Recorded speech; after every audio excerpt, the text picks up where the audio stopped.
And welcome back. Welcome back. Good to see you out there.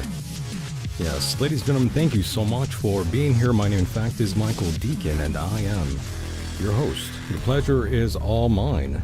In a moment, Mr. Myke Hideous and Daniel join me on the program. Veterans of the program. Yes, they are. Long-time listeners know. They know quite well. You know the drill. Just a reminder for those brave souls out there who want to chime in and say a few words, you're more than welcome to do so. I invite you to dial in. The number is 424-285-6699.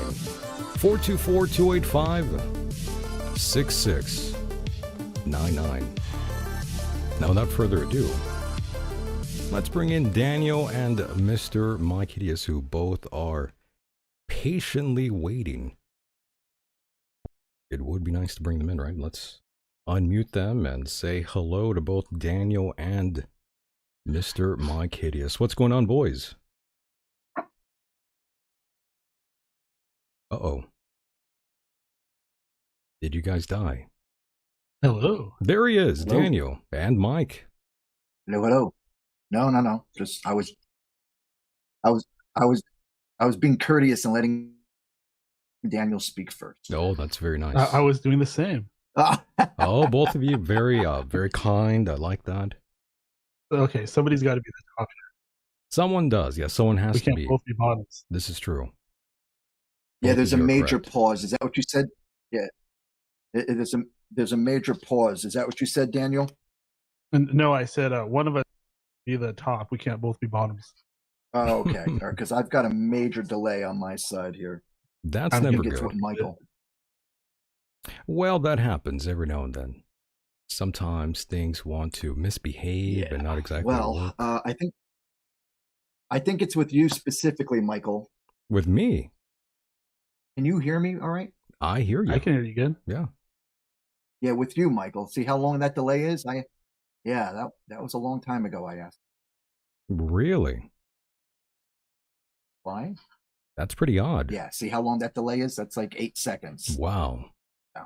Well, I don't know what that's all Well, about. we'll Mike. all just have to wait like a couple seconds. We'll wait a while. Yeah, we'll wait a while. I feel it. I feel like I'm on the Artemis traveling You around are. the moon. I love that. That's great. Well, I'm glad to know that you can at least hear me, though, and that's all that matters. All that matters, but yes. Yeah, I just hope I can answer your questions. Just pretend that you're underwater. Just What? hold your breath a little What the bit. fuck? Just hold your breath. What and, does it even mean, Michael? Well, you know what it means. No, I don't really. Hold my breath like I'm underwater. Yes. Okay. It might work. It might work. The fuck are you on? On PCP, actually. Yes. Oh, damn. Whatever that is. Angel yes. dust. But check it out, gentlemen. It's been a long time since both of you have appeared at the same time here. I think this might be the first time both of you are actually on at the same time, and the last time we did one of these was a very, very long time ago. It was last year. That was a long time ago. Time flies. That's a long time ago. It's a long time ago and you're stoned. That's a long time, Mike. A whole year is a Oh. long time. Crikey. It's too long. Indeed. But yes, I'm thrilled to have you both on. I sincerely appreciate you too, and we've enjoyed many fantastic shows together throughout the years, and I expect no different here tonight. Oh, good. The pressure is on, Daniel. Well, time is going by way too fast, but the good news is I started taking minoxidil, and it's going to help my hair grow back. Are you losing your hair, Daniel? Yeah, are you? I have been for a while, since I was like 20. I didn't know that. That sucks. Yeah. Do you shave your head, or do you have? I mean, not trying to get. I'm not trying to goof on you, but do you shave your head? Do you have a bald spot, or like what are you doing? Do Yeah. you wear So hats? basically, as soon as it started going, I was like, okay, I have one option here. I'm going to shave my head. It'll look like a total badass. But the thing is, after years and years of shaving your head, it causes what are called broken follicles, and it Yes. starts to itch like crazy. Next thing you know, you're like clawing at your head and it's bleeding. And it's like, what do? I can't grow my hair and fix this. So I got to do something. So I'm looking into this minoxidil stuff, and hopefully it gives me a fluffy head of hair again. That was my question. Is it going to help grow hair for you? Supposedly, I mean, I just got it off of Amazon. It was super cheap, but all the reviews say that it's getting people results, like even causing people to, like grow more facial hair and stuff like that. But the thing is, if you stop taking it, it all falls out. Oh my God. Yeah, maybe you should check into like Rodan. Holy God. Rogaine. Rodan is the Japanese Aichu or Gaiju, right? Isn't it? The big monster. I like Rodan, actually. Yeah, okay. I meant to say the hair stuff. Rogaine. Rogaine, yes. That works for me too. Wow. Rogaine or Rodan. You've tried it? No, that Rogaine stuff is expensive. This is just like... but let me get to my point, brother. The reason I'm bringing it up is because, and this is just me being a friend to you, like man to man, may not want to go with the cheapest thing on the market. You may want to go with something that's going to produce solid results. And maybe if you are real, and again, this is just, take it for whatever it's worth. I'm just trying to give you some sound advice. Maybe if you're really interested in this, you might want to put the effort of money into this so that it lasts. You don't want to take something and then you stop taking it and your fucking hair falls out. I mean, that doesn't happen with the Rogaine. Well, I do have a plan B. If this stuff fails, I'm just going to grow my hair long and just like cover it, like comb it over the big briar patch. And are you opposed to actually shaving your head, though? Oh, yeah, I've been doing that for years. I mean, I've been shaving it. Pictures of me back in the day. Yeah. Oh, I would have done the same thing. I've always said if I go bald, I'm going to just shave my head. Yeah, just shave it at that point if it's too crazy. Exactly. Yeah, that's where I am. Sucks. Yeah, getting old. It does. How old are you, Daniel? I'm 43. Good for you. You're still a young whippersnapper compared to me, you little fucker. He's still a young buck. How old are you? I'm going to be 60 this year. You're going to be 60 this year. And does that scare you, Myke? Not really. I mean, I'm kind of young at heart. And we've talked about this before. The only thing that sucks is being alone, not having any family or like a lover or something like that. I have really nobody to pass anything down to. I don't have any. Fuck you. Yeah, fuck you. I'm not telling you now. Well, Myke, I just want you to know that, I love you. Fuck you. And I am. And Daniel, you're shit. I am a part of your family, though. Yeah, well. I don't know why you get angry. Come mow my lawn, you bastard. I love you very much, Myke, and, But I see you as family, though. So when I hear you say that you don't have family, I actually get personally offended. I start to feel like I'm useless, like no one actually loves me. Even if I love them, they don't love me back, so I kind of feel like you're Jewing me.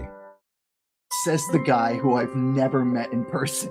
Well, Myke, there's a lot of people who have never met me in person, unfortunately, and that's the way the cookie crumbles. I've never met him in person either. This is you true. Never met him either, Daniel? He's never met me. No. We've been talking about it for 15 years, but yeah, pretty much, right? It'll ruin our relationship. Probably. It's so common now for so many people to actually befriend others who are thousands of miles away. That's true. You're not wrong. But no, I've told Daniel this recently, as I've told you, Myke, that if either one of you are in the area out here in Southern California and you need a place to go, my home is always open for the both of you. That's very kind. It's true. Oh, but yes, But I don't like you. I don't like yeah, you but anymore. Mike hates me, unfortunately. He takes it very Coming over your personally. house now, you bastard. What did I do wrong? You won't mow my lawn. I won't mow your lawn. You might not want me to mow your lawn, though, unfortunately. I'm not exactly very good at those sort of things. You're not a good mower of lawns? No. I wish I What's wrong was. with you, man? People tell me all the time, they joke around. They're like, oh, you're going to mow my lawn? And I'm like, I'm the last person you want to mow your lawn, man. I can't do any of that shit. Okay. Yeah, I'm worthless in that I'll regard. keep that in Yeah, mind. I use one of those no gas manual mowers that you have to push really hard. Oh, really? Like the ones that with the blade that spins? Yeah, I mean, unless you have like several acres, isn't that enough? I mean, Sure. I see like my neighbors, they have a tiny little 10 by 10 patch of lawn, and they got this giant gas mower that they haul out once a week. I'm like, dude, just use one of these. They're like $50. You know what I use? I have a weed whacker. You know the things that you hold. It's like a stick. I do my entire lawn with a weed whacker. They cannot look good. Well, you know what it is, honestly. To be perfectly honest with me, I don't even cut my own lawn because I don't have one. I have a lawn. My neighbor, who I'm very good friends with, across the street. They're older people. I cut their lawn for them. They have a much bigger lawn, and it takes me like 2 hours to do it, but I don't mind. I just kind of take my time. And it's really funny. I'm such a dork. When I cut the lawn, I'm very conscious about not killing anything. So I'm always stopping. I got to move this caterpillar. I got to move this butterfly. I got to move this salamander. I got to move this frog. And there's tons of animals all over the place. It takes me really long to, like, even if I'm digging a hole with a shovel, I got to move this worm. Got to move this beetle. So Good let me Lord. ask real quick: does this extend to like? So say you're sitting in your house and a big, hairy, disgusting spider is crawling up your arm. Are you going to try to save it, or do you go for the kill?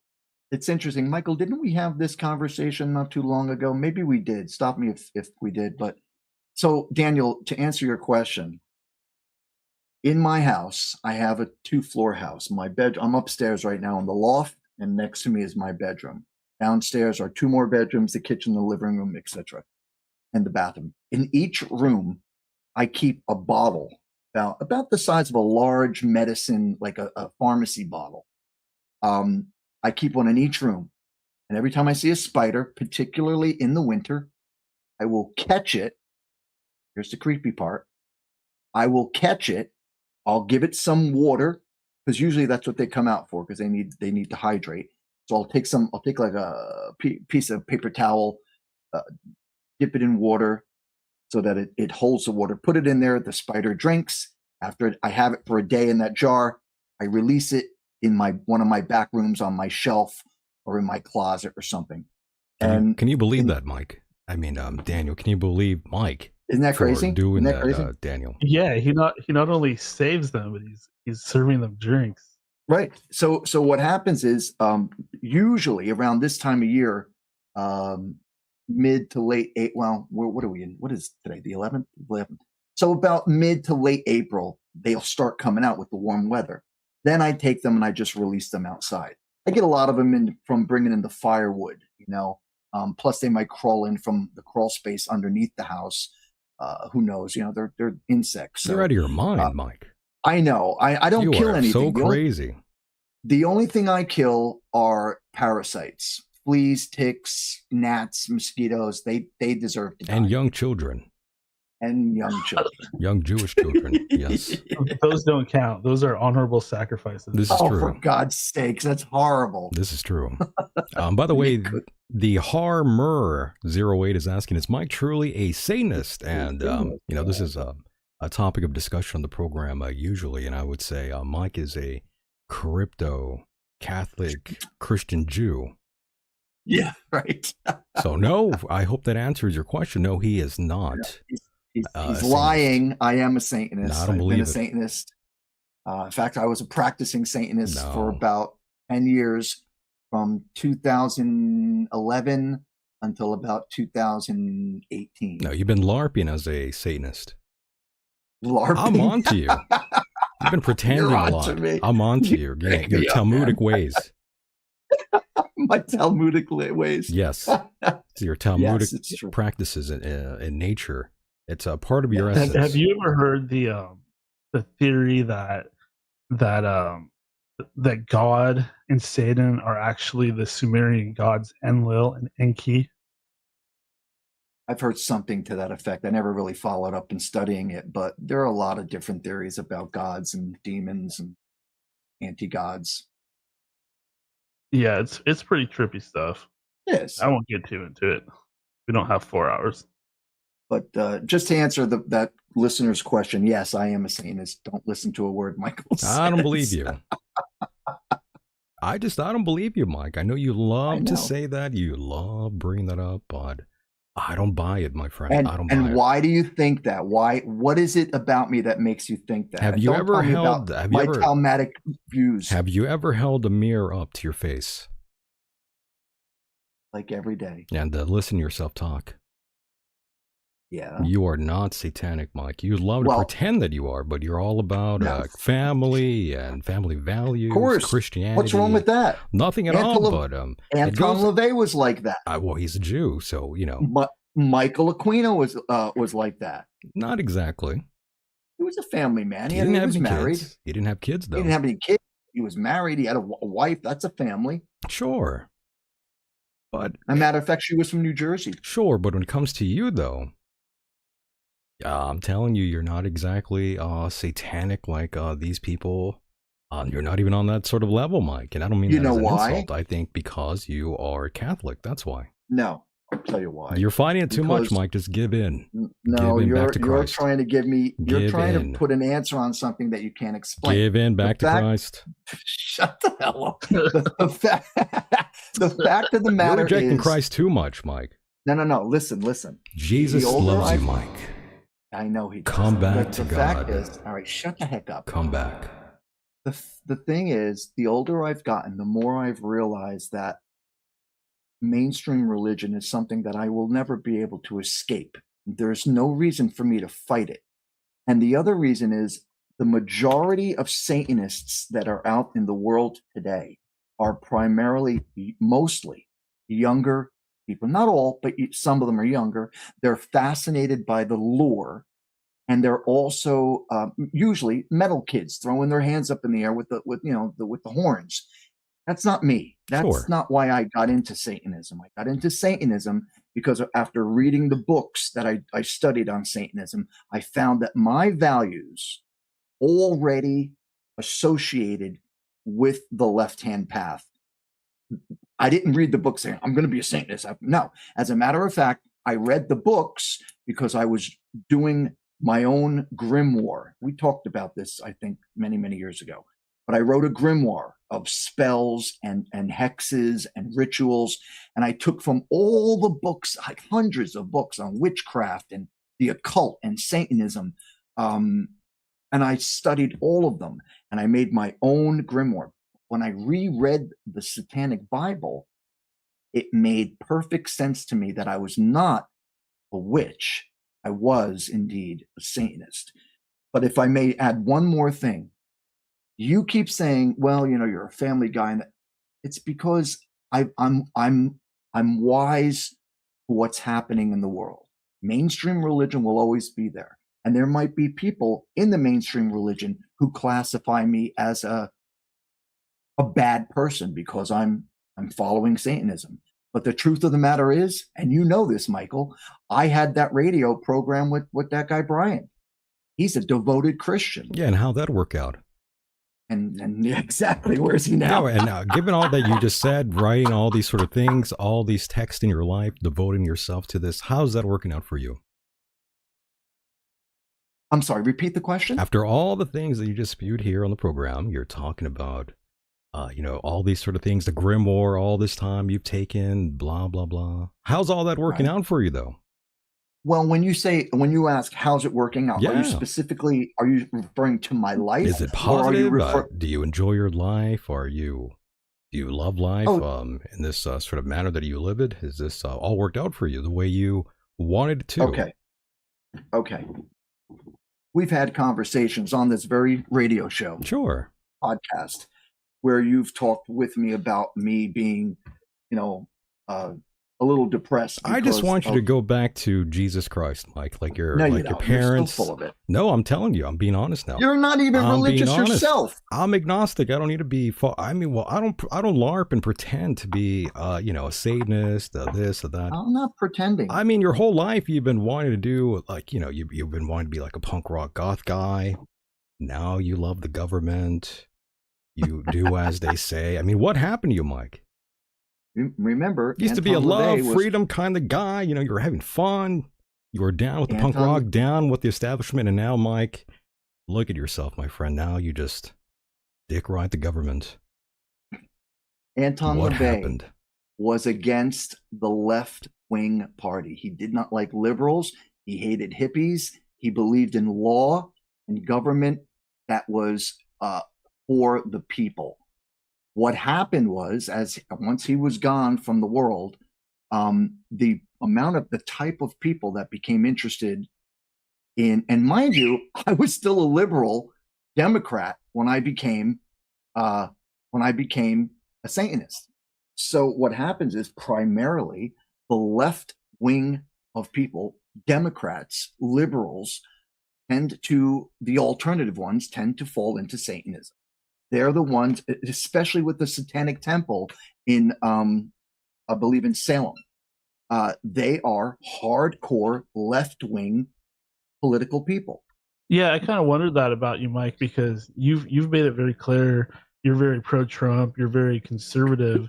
But wouldn't most conservatives kind of like, I don't know, like have an issue with you? Wouldn't they kind of hate you? Because most of them are Christian, right? Wouldn't they? Wouldn't they hate you naturally since you are a Satanist? I mean, that party kind of hates your guts. Yeah, both parties don't like me. I don't blame them. On one side, the Republican conservative party doesn't like me because I do believe in abortion.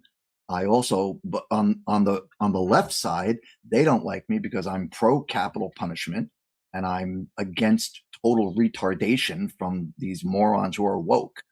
But I'm not the only one. I know a lot of people who are into the alternative music scene who think that anybody who is woke is a fucking idiot. They're just using empathetic suicide to prove a point that they're better than everybody else by being politically correct. The point of the matter is, again, as I've gotten older, I've realized that I'm not going to fight it. I'm not fighting the system. Whoever wants to believe in God can. Except for the Muslims, they can go fuck themselves. The other people who don't believe in God, take it easy. I'm not trying to get this sorry. channel removed now. I apologize. That wasn't Michael. That was me, and I was kidding. The fact is, I'm not going to fight people that was a joke, who believe in God. If it makes them a better person, then good. I just don't believe in it. How do you feel about like Gnostics that say God is really the bad guy and Lucifer is the hero that's trying to? Where did you read that? Gnostics don't say that.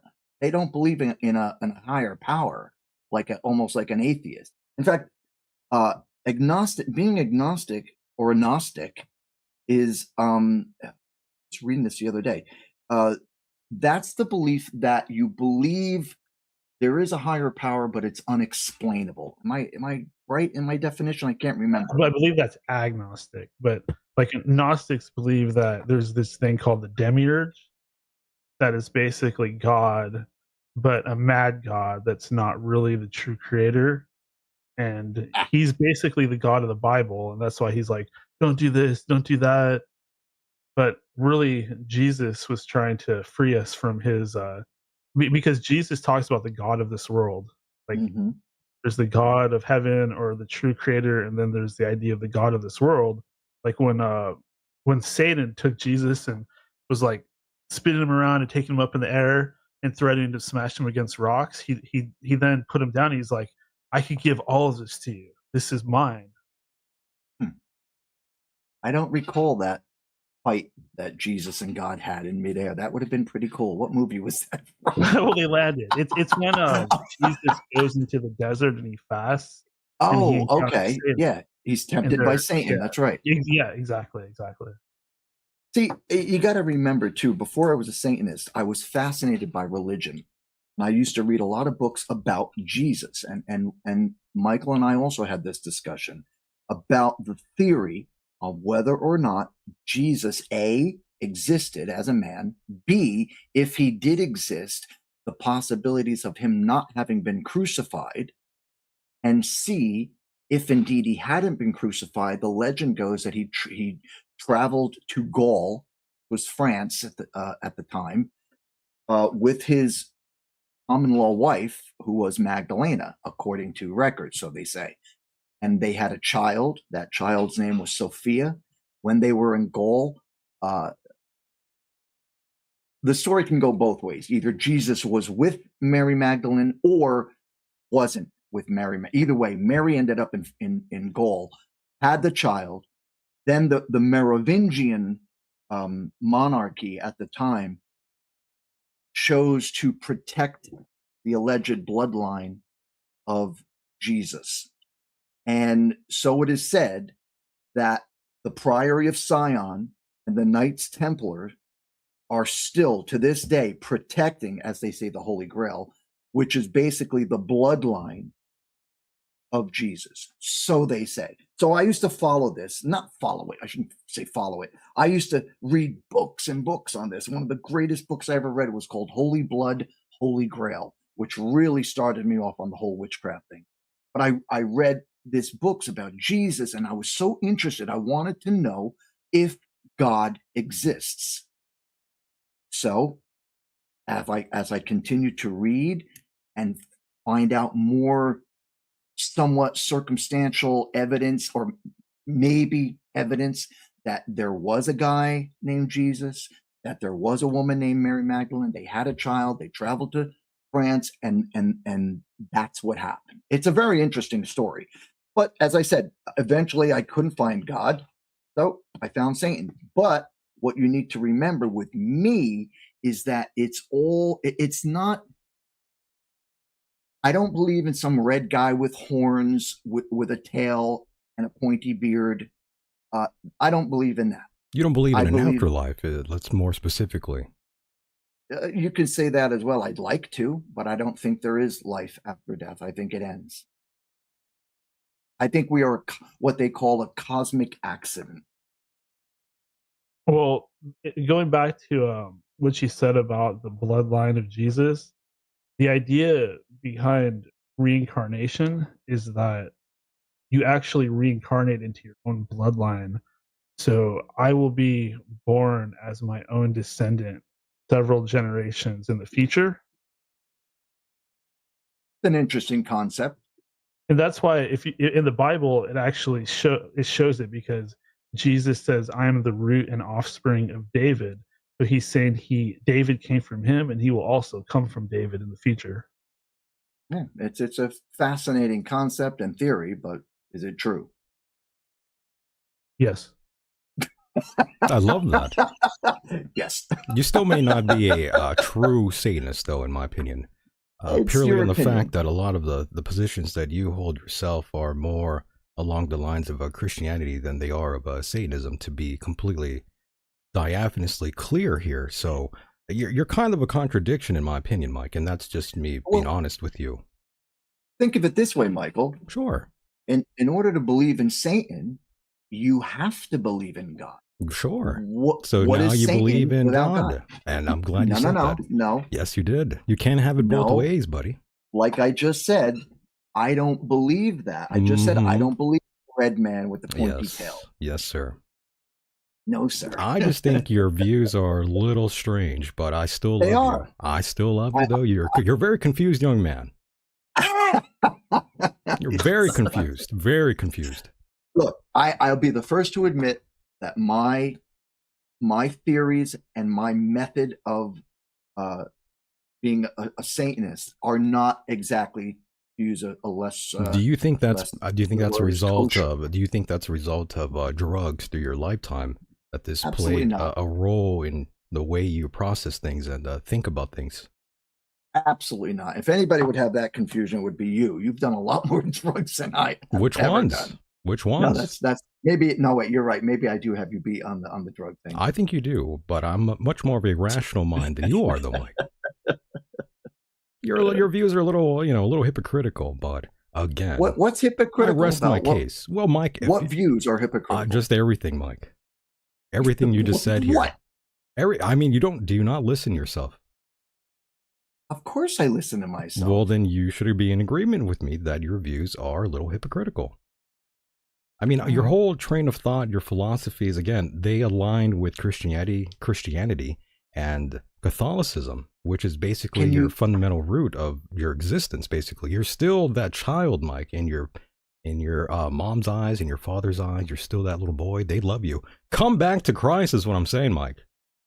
I'm just trying to save your life and your soul. As long as he repents 2 seconds before he draws his last breath, he'll be okay. And by the way, Mike, I am agnostic. I'm not a Christian or anything. But as I tell you here on the program and everybody else out there, I'd like to keep Jesus in my back pocket along with all the other gods, just in case. Just in case. Just in case. Yeah. So you're a hypocrite too. How? Because you would wait until the last minute to change your mind and say, oh, well, God does exist. Okay, I take back all the murder and thieving and raping and terrible things that I did on earth. I'm not saying that to you. I'm not Jewish. I was about to say. I'm not Jewish. When I rape and kill or support anything of that nature, those are the people that vote for bombing others out there and the young school children, just like our government did recently. We have the most sophisticated technology, and we targeted a school filled with young little girls. That in itself is that's a link to Satanism, my friend. And Satan is not my father. I'm not a Satanist, and that's what Satanists support. Essentially, they support things like bombing the innocent, killing people. I mean, that's what they're all about. They do? Sure. To touch on the thing about the little girls real quick. Sure. This is something that's kind of bothered me. But my thing is, I don't agree with the war, and I'm actually against it. But once we're in it, don't we want to win? Because if we lose, won't they basically just take over our country and our lives will get a lot worse? Pretty much. Let's hope that doesn't happen, though. Let's hope not. I mean, I'm not exactly rooting for Iran, is what I'm saying. No, I want us. Yeah, obviously, I'm always going to be America first, and would not want anybody ruling over us, essentially. But yeah, not exactly team Middle East, by the way, for the record. Just being honest. As long as Israel keeps getting bombed, I'm happy. I'm just joking. There goes the show. Joking, of course. No, it's all good. But Mike, no, I must say, Mike, there's still time. Keep that in mind. Keep that in mind, yes. Who knows, Mike? You might even, it might be a big turnaround for you to maybe start believing in Jesus Christ, go back to Catholicism, back to being that baby boy under your parents' eyes. And I will keep it in mind. Well, I did figure something out. What'd you figure out? Maybe a novel.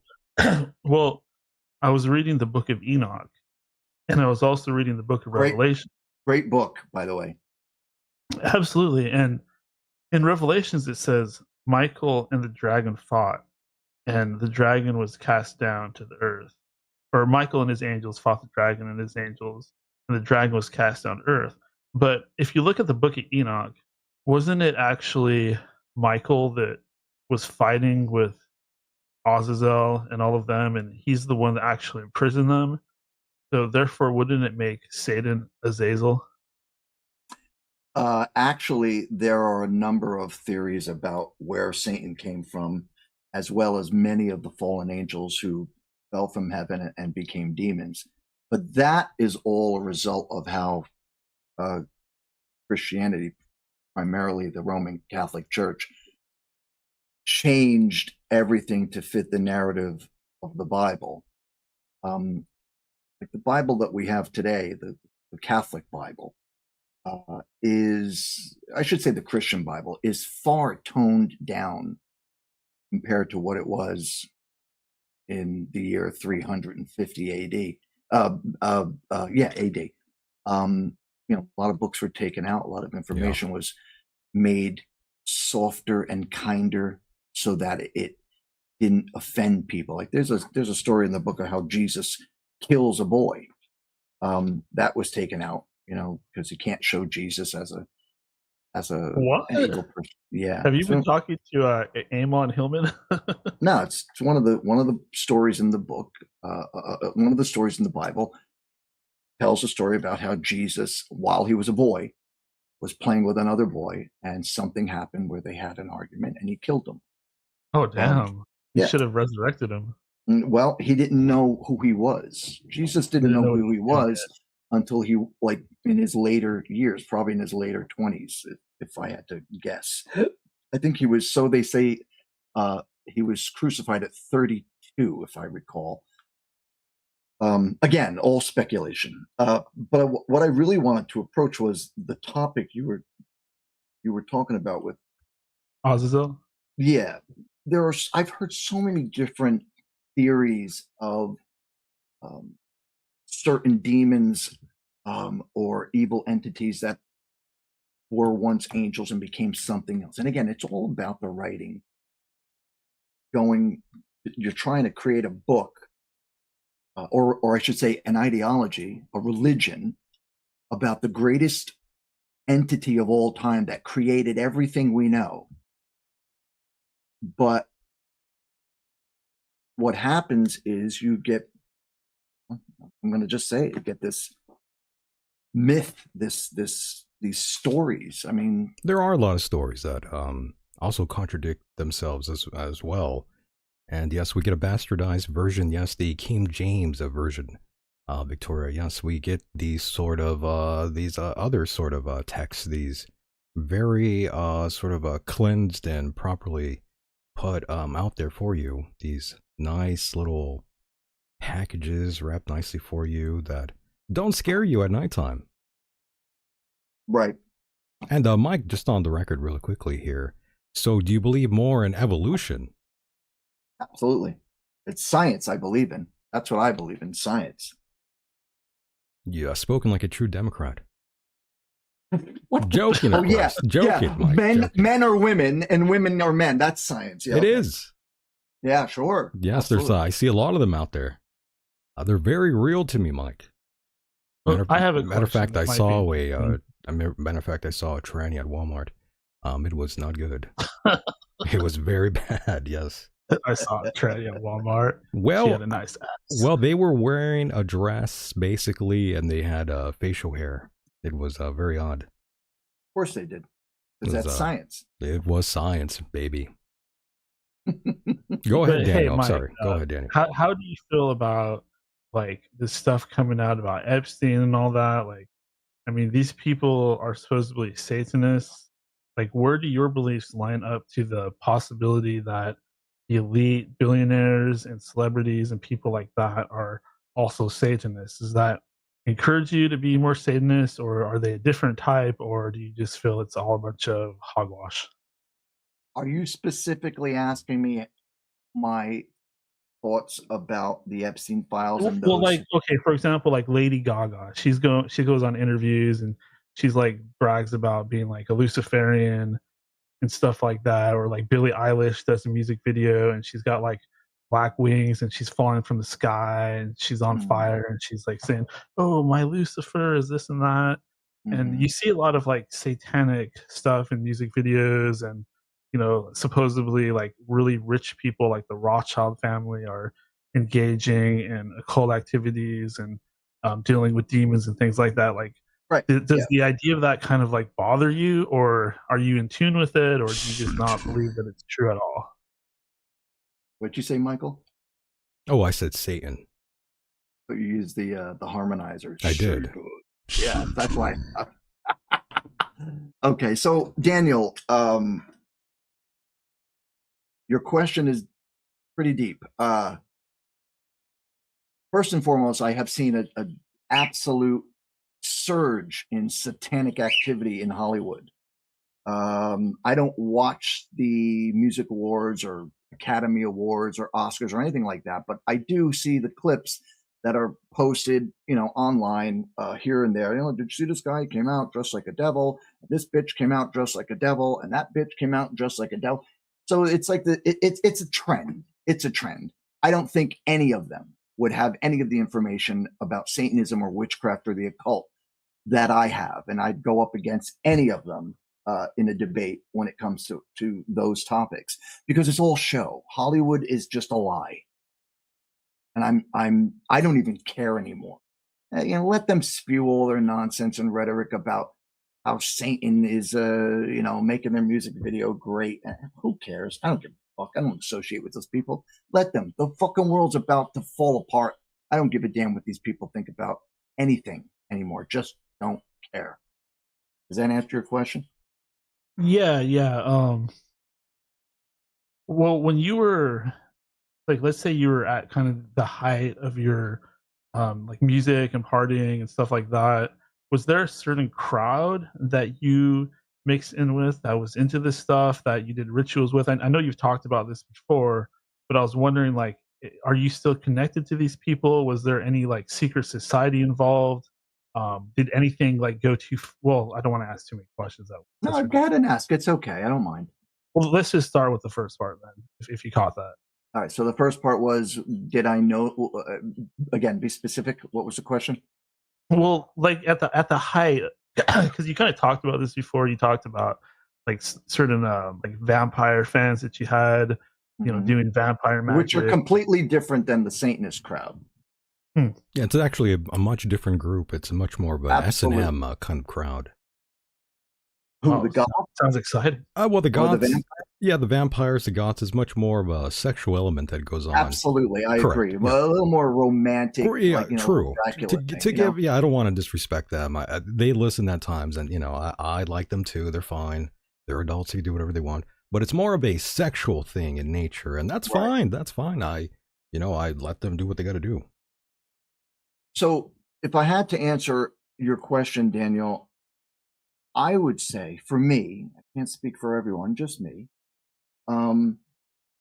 First and foremost, I was never part of a coven or a clique of Satanists ever. And why is that?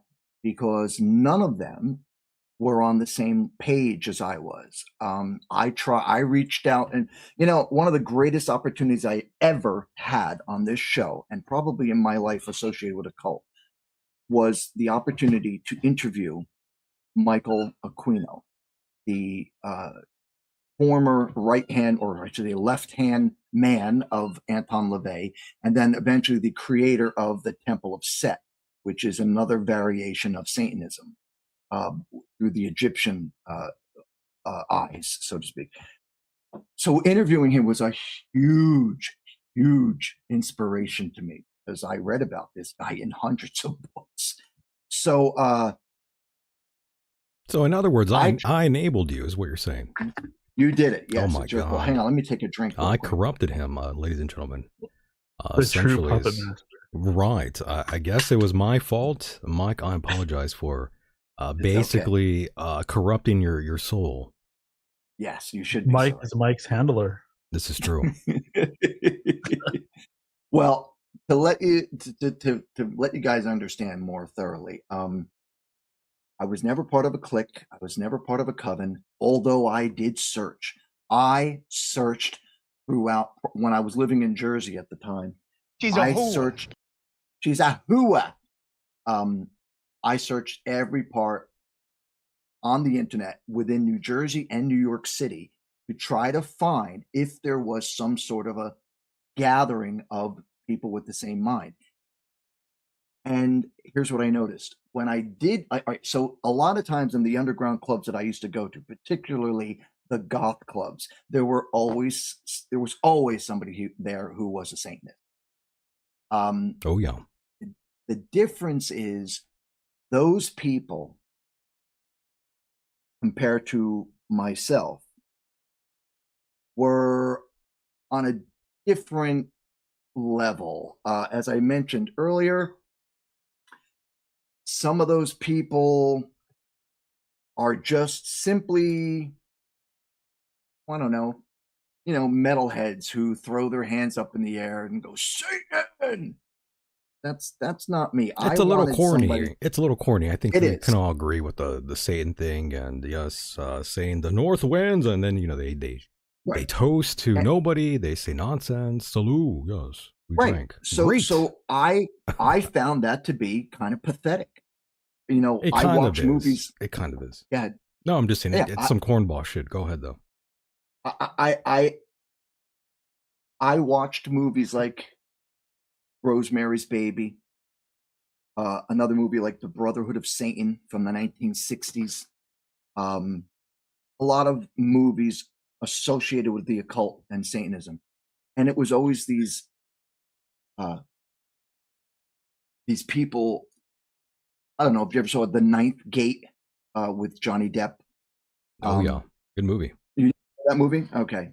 That's again about Satanism. That movie's badass. Yeah, it is. I love that movie. And that, if you remember, there's a point where he breaks into this giant mansion where they're having this collection of not high class, but the elitists who are Satanists, and they're elite because of the sacrifices and the rituals that they paid homage to Satan. And that's what I was looking for. I wanted the in with the people who were serious, the people who didn't dress like they were going to see Slayer, the people who were successful in business. I sincerely believe that Satanism is a power that is unleashed in the mind once you learn how to use it. The first do you attribute? Sorry to interrupt, but do you attribute some of your success to what you're talking about now? Well, you got to remember, I've only been a true Satanist from 2011 until now. So what is that? Just under 20 years. I was never a Satanist when I was a performer.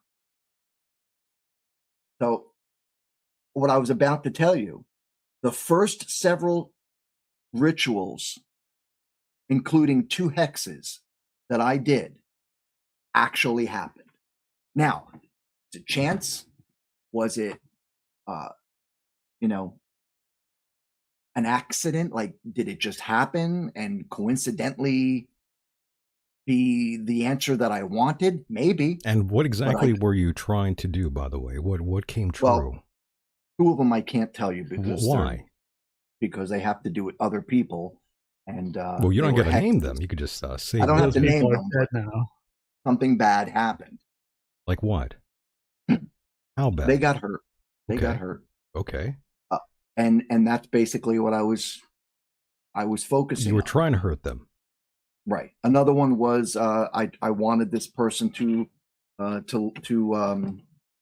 say it. I wanted this person. I remember one where you were living with this dude that was like driving you crazy, and you basically did a spell to get rid of him. Is that true? Yeah. You were living in like this. You were creating music, and you were living in like the studio thing. That's right. And there's a guy living above you that kept playing with a hammer or something like that. This is true. Yeah, that's another one. Yeah. You put a hex on him.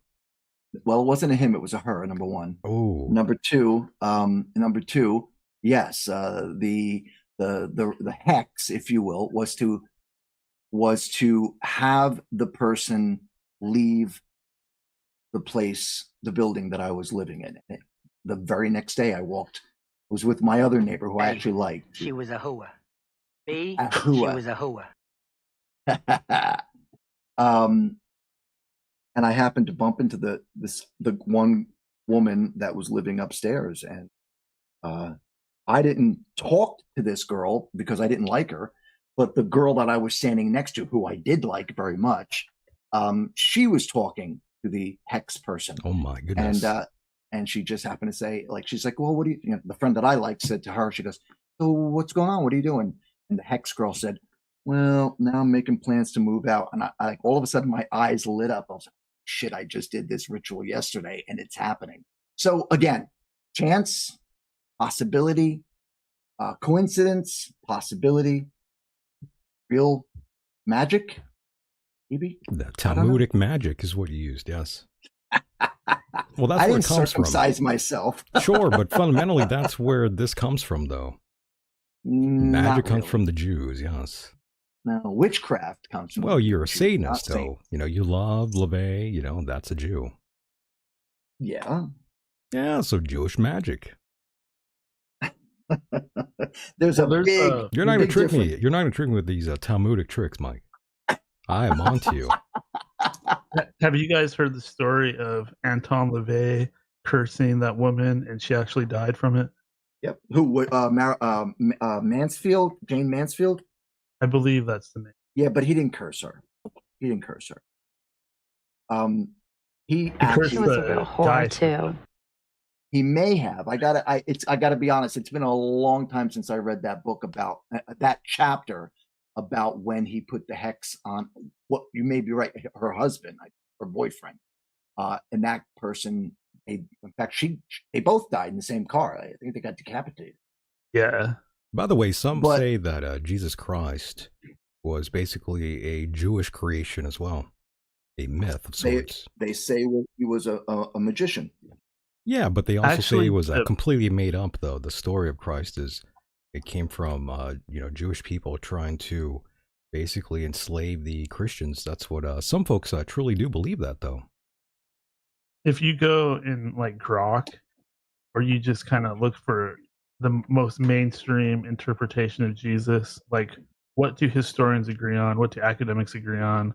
All the colleges and stuff. The agreed consensus is Jesus was a real historical figure, but there's no proof in regards to him doing miracles. Correct. He was a man. He was only deemed divine when the books were written about him, because especially when they say when the controversy about him having a child. Well, he couldn't have it. A godlike entity has no use for pleasures of the flesh or to create a child. He's divine. No, Jesus, if indeed he lived on this earth, was a man. And then when the council of, I can't remember how it's pronounced, the Council of Nicaea, Council of Nicaea. Okay, thank you. Oh, yes. That is when they decided he was divine. So, and again, as I was just saying, for him to have had a baby with Magdalene, again, that's according to lore, a godlike entity has no need for pleasures of the flesh or reproducing.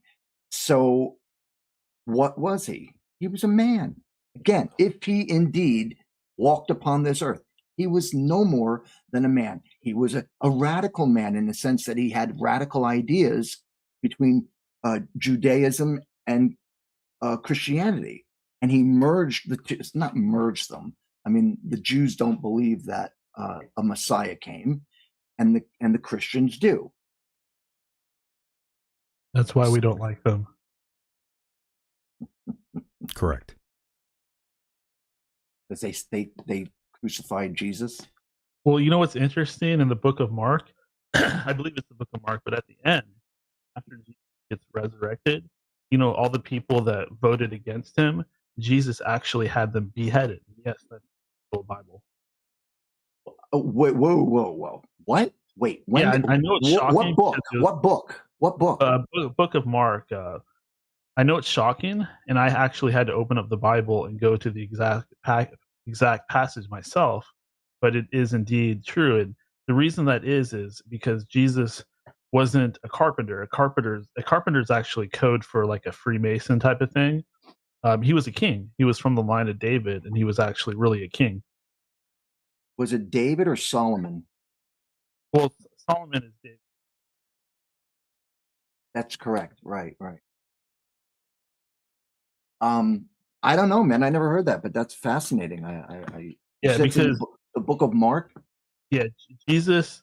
I'm not 100% that it's Mark, but just like Google it, you'll find it really fast. But basically, at the time when Jesus was around, there was the what do they call this? Something wars between Rome and Israel over taxes.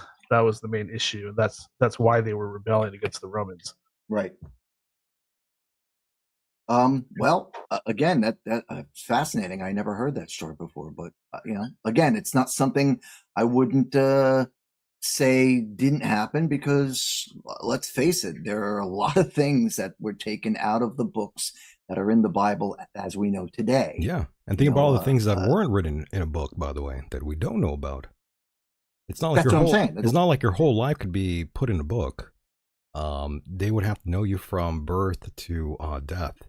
And there's nobody on this planet that knows us in that regard. So, there's a lot of things that are not in the book, as they say. Right. And as you know, the book was written 350 years after the death of Jesus. Correct. Well, hold on now. That's not exactly true. That's what they say. But that's what, that's what they say. Yeah, right. There are the Gospels, and we got to remember that the church was actually started by the apostles. So there are many churches after Jesus died, and later on those churches were unified, by the Emperor Constantine. The whole story of Saul and Paul and all of that. But the original churches, which later became the Catholic Church, were actually started by the apostles. So those are direct records of the story of Christ. Cool. That's a great story, Daniel. Yeah. You might want to publish a book on that. Despite how big the church is and all that, a lot of people don't know the origins of the Catholic Church. They don't. And Mark is asking, how does any of it fix any of this, as we're rolling full steam ahead as always? So Mark is basically saying, why does any of this matter? And well, there's only a holy war going on, by the way, Mark. Mark. Yes, Mark Walnut Productions here. Oh. It's also interesting that Jesus himself, he made a lot of prophecies about the church. Mm-hmm. Basically, he alluded to them pretty much becoming the bad guys, which is probably what turns a lot of people off about the church. I mean, whoa, no. What are you talking about? When did he say the church was bad? He praised the church. He just didn't want people selling stuff in the church. And the church is supposed to be used for prayer in homage to God, his Father, as he said. But I think you're a little confused about him condemning the church. He never condemned it. He didn't want people selling stuff like the markets.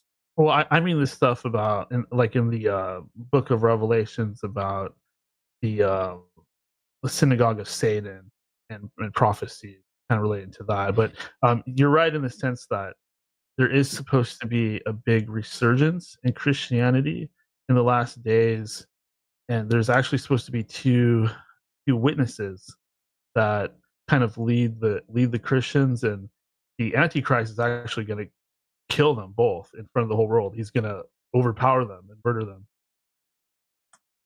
Who said this? It's in Revelations. And that who's Jesus and Satan, or God and Satan, are going to be killed in the church? I'm a little confused.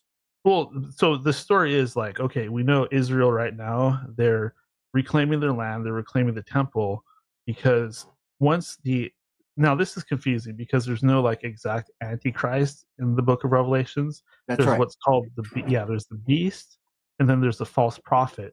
And I think the dragon too. I think the dragon. Yes. Yeah, and I have to say it's surprising how much you know about this stuff. You're surprised or impressed? Very surprised. Yeah, kind of impressed. I've been studying it for years. I went, not to interrupt you, hold that thought, but just to say, I started studying it in 2006.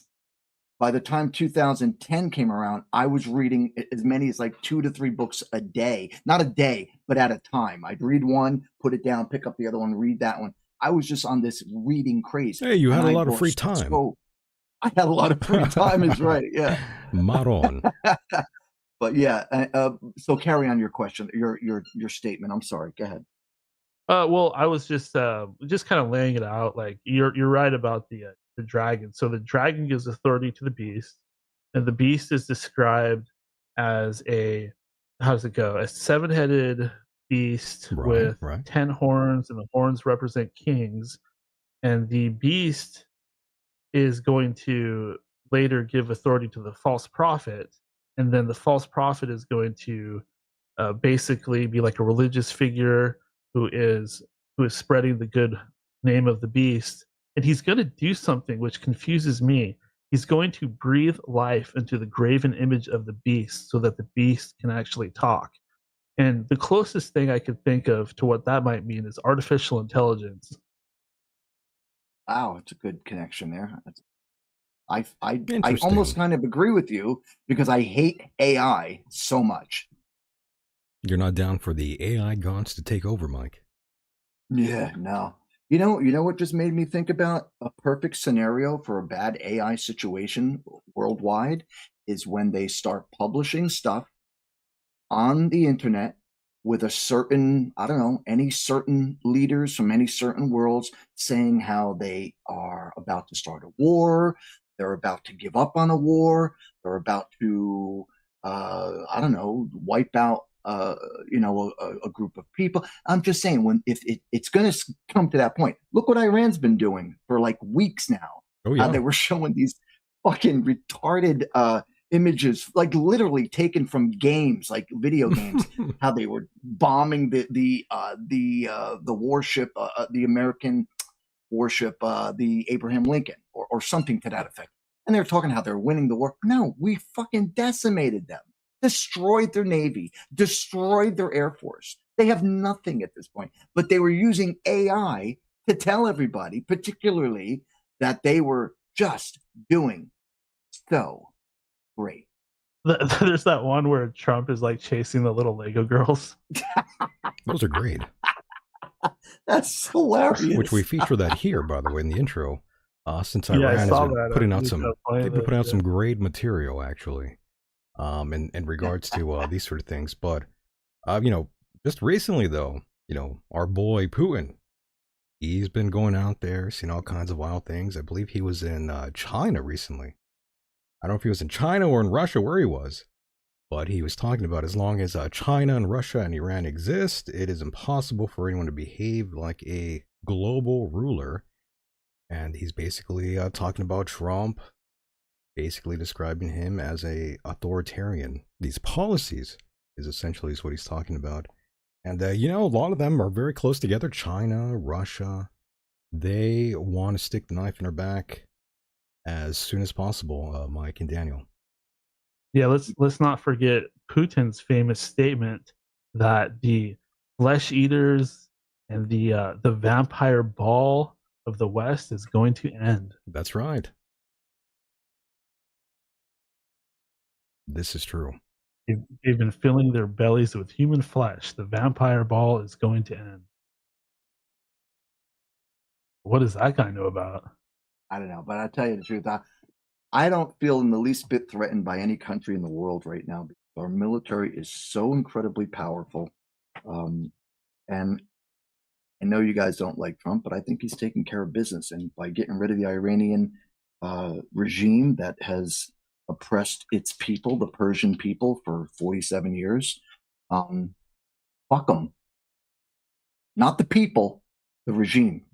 Correct. Fucking just kill them all. I don't think Kill we everyone. like, it's the government that's usually bad. People tend to be, people are people all over the world, but government, they're kind of the same everywhere, and only governments can start war, not people. Well, I'm not down with that. I'm not down with that Islam stuff. I mean, like they're like talking about pedophiles and stuff, but don't Muslims marry like little 9-year-olds and shit like that? They sure do. There's branches of different Muslims. They have different philosophies. Actually, a lot of them don't believe in that sort of thing.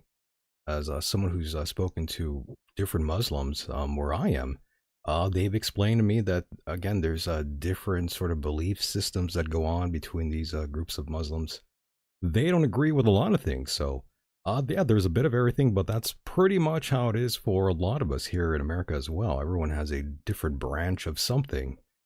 So I can't exactly just say, well, I'm not down with. Well, obviously I'm not down with that, but you can't really paint them all under that sort of coat. Kind of like the Christians out there. There's good Christians, and then there are the satanic Christians. And there's a satanic Christian right there in front of your screen in Kenneth Copeland. Yeah, that's weird. He's a little out there. And you know, you made a perfect point, Michael. Yeah, there are a lot of scammers, whether it's in religion, business, you know. Yeah, I don't think Jesus would like any of these people or anything really that's going on in the world if he was, down here looking around. I'd agree. I don't think he'd like any of it. Yeah, I'd agree. So in that sense, I'm starting to see something like earlier. Michael was saying that Myke might have like a little bit of like few things going on. I'm kind of seeing how he might have a tiny little 0.003% of faith in there. Thank you. Who, me or You. Michael? You. All right. So what are you saying now? Both of you are fucking retards. What? Tiny little bit of faith, like just a tiny little bit, that tiny little bit of sliver. He does. Of, he doesn't like to admit it, Daniel. Well, I mean, you guys can speculate all you want, but I know who I am. He won't let it go, Daniel. He ain't letting it go. Oh. He knows too much about this stuff. Like, he does. Jesus, he pretends. Revelations. Yeah, well, I've read the Bible. I've read the Quran. I've read hundreds of books on Satanism, occultism, witchcraft, pre-1960s, before they fucked it up with Wicca. Witchcraft was very closely related to the practice of both, what's the word I'm looking for? Contacting angels as well as invoking demons. That was the word, invoking demons and angels. So until the 60s came around, witchcraft was both black and white magic. But after the 60s, you got Wicca, and you got a bunch of fucking hippies that were going, hey, it's okay, I'm a witch, but I believe in God. It's cool, man. You know? I like that.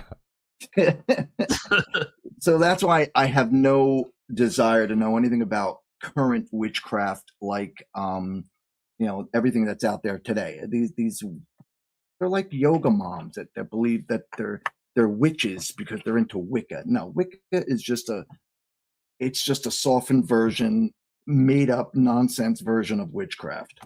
But I'm not. I believe. Sounds right. Yeah. But in any event, if I may say, I think let's go past the biblical dates and times of things, all right, prior to that, because the Bible only believes that Earth is 5,000 years old, give or take. They believe that dinosaurs walked the Earth with Adam and Eve with and humans, so forth. Right. They believe that with humans, right? They also believed that people like Adam and Eve started the entire race of humanity. I don't believe any of that stuff. It's not scientific. Michael, who was the guy we interviewed that one time who had the park, a dinosaur park, right? Where he's a creationist. Yes, creationist. I remember his name. He incorporated the idealism of, Jesus Christ and Adam and Eve and all that stuff with the dinosaurs anywhere between 3,000 and 5,000 years ago, which we were scientifically. You're referring to, by the way, I hate to interrupt you, but you're referring to Ken Ham, who we did have on the program many moons ago. Yes, he's a young Earth creationist. By the way, for those who don't know, he has a theme park. You can go and experience that. A lot of people love that. A lot of people like to go see that, and that's I think it might be in Kentucky somewhere, right? And tell everybody. Or was that in Kentucky? Maybe I'm getting that wrong. Some southern country. It might have been Texas. It might have been Tennessee. It could, a southern country, Alabama. Real hillbilly. Right. Where they believe that sort of stuff, the Bible Belt. But tell everybody what he was pushing, like what the theme of the park. But yeah, it is the founder. Ken Ham is the founder, and he did that thing. Replica of Noah's Ark is what it is, basically. It's a Christian theme park in, yes, Williamstown, Kentucky. There we go. It is all coming back to me. Yeah, so for those of you who are out there in Kentucky, go out there and see Noah's Ark. Type in Ark Encounter, and we talked to Ken Ham. He's a young Earth creationist, by the way. Now, if I may, I'm sorry, I didn't interrupt you, Michael. Are you done? I'm good. Okay. I want to ask you a question, each one of you a question, a yes or no question, and I'm going to give you a follow-up question. So, do either one of you believe in scientific facts? And let me be specific. Scientific facts of, what's the proper word? Geology? When you're looking up dinosaurs? What's that, geology? No. Geology is maps. Like a planetologist? What the fuck? I can't remember what the proper term is for somebody who studies dinosaurs. So instead of paleontologist? Paleontologist. Thank right. you. So the question to you guys: do you believe in science, specifically guys who study the past? I was like, what is he talking about? But continue. Sorry. So again, either one of you, yes or no question, yes or no answer. I believe that dinosaurs are dragons. You sound like my neighbor. Dinosaurs are dragons. I like that. Big sharp-toothed lizards that are huge and eat people. I mean, it's obvious that that's where all the dragons come from. We just changed the name to dinosaur for some odd reason, but there's always been dragons. Well, you're right. When the medieval and let's not get off the question I'm asking you guys, but just to answer that, in medieval times when they were finding bones like this, they did think they were dragons. This is true. Of course, we're wrong. So again, Michael, do you believe the scientific facts that are proven by the people who study rocks and carbon dating and dinosaurs? Well, we do have extensive fossil evidence from rock layers worldwide. We have all sorts of different things that point out to the existence of dinosaurs, as the variations of bones in our history, our recorded history, documented. These are real things, so I'm not exactly sure what else to call them. The scientific name for them are dinosaurs, essentially. As Daniel said, maybe some people at one time or another, maybe in a rare instance, they saw something like one of these prehistoric creatures and thought it was a dragon, per se. Maybe there's a species of dinosaurs that survived longer than we truly know, and that's what man saw. But essentially, short answer, yes, I would say, yeah. Okay, good. So you're yes. And Daniel, was that a yes with you, or you just stuck on dragons? I'll throw something out there, just food for thought sort of thing. So after the flood, all the original civilizations were started by the descendants of Noah. In fact, there's one in particular called Cush, who started the civilization of the Cushites. So there's some evidence there of the Bible that would probably surprise you. Was that a yes or a no? I don't believe in the Earth is 6,000 years. I believe that Earth is much older. I believe there was Earth was created in some way. Then you had the ancient times, the times of Atlantis, the time of the Watchers, Enoch, and all of that, and then you have the flood, which there's also scientific evidence for. Now, do I believe in straight evolution? No, because there's no evidence of evolution, despite what you might believe. Wait. Did you just say there's no proof of evolution? There's not. Because there should be tons and tons of bones and fossils that show intermediate steps. There's no missing link. They've never found a missing link. They haven't found a missing link, but they have found and carbon dated bones, as well as some dinosaurs that have been found with hardened flesh and feathers, and in some cases fur. Look at the mammoths that they pull out from Siberia or Alaska that as the permafrost melts. They find these what do they call them? Hairy rhinoceroses, hairy mammoths.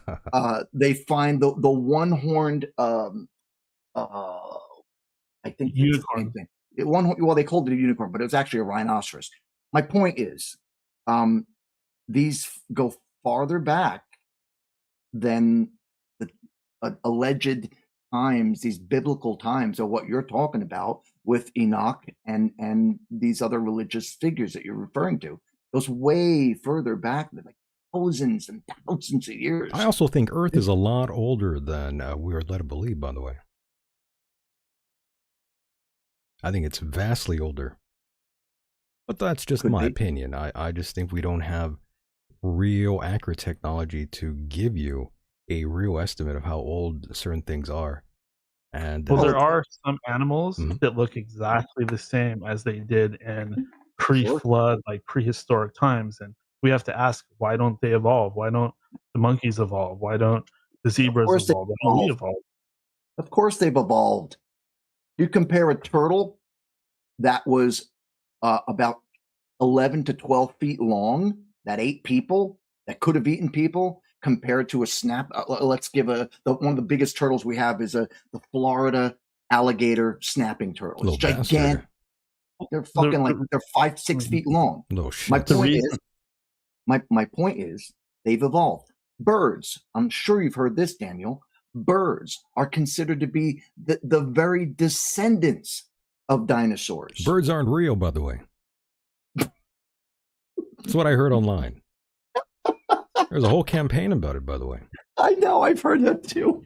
Well, the thing is that, yes, there were a lot of these majestic, sort of large, dangerous creatures. And the simple fact is that most likely they were killed by people because they were extremely dangerous to humans.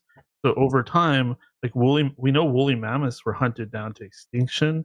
I'm pretty sure that's happened to a lot of these other species as well, including maybe the so-called dragons. I mean, there's all kinds of tales of dragons being slayed and whatnot. But I do think that we would be competing. There's no history of dragons. There's no sure there are. There's no fossil. Not in populated. Not in populated areas. They've all been wiped out by people. Same with the wolves. They were in competition with humans, so there's no wolf pack. It's not like there should.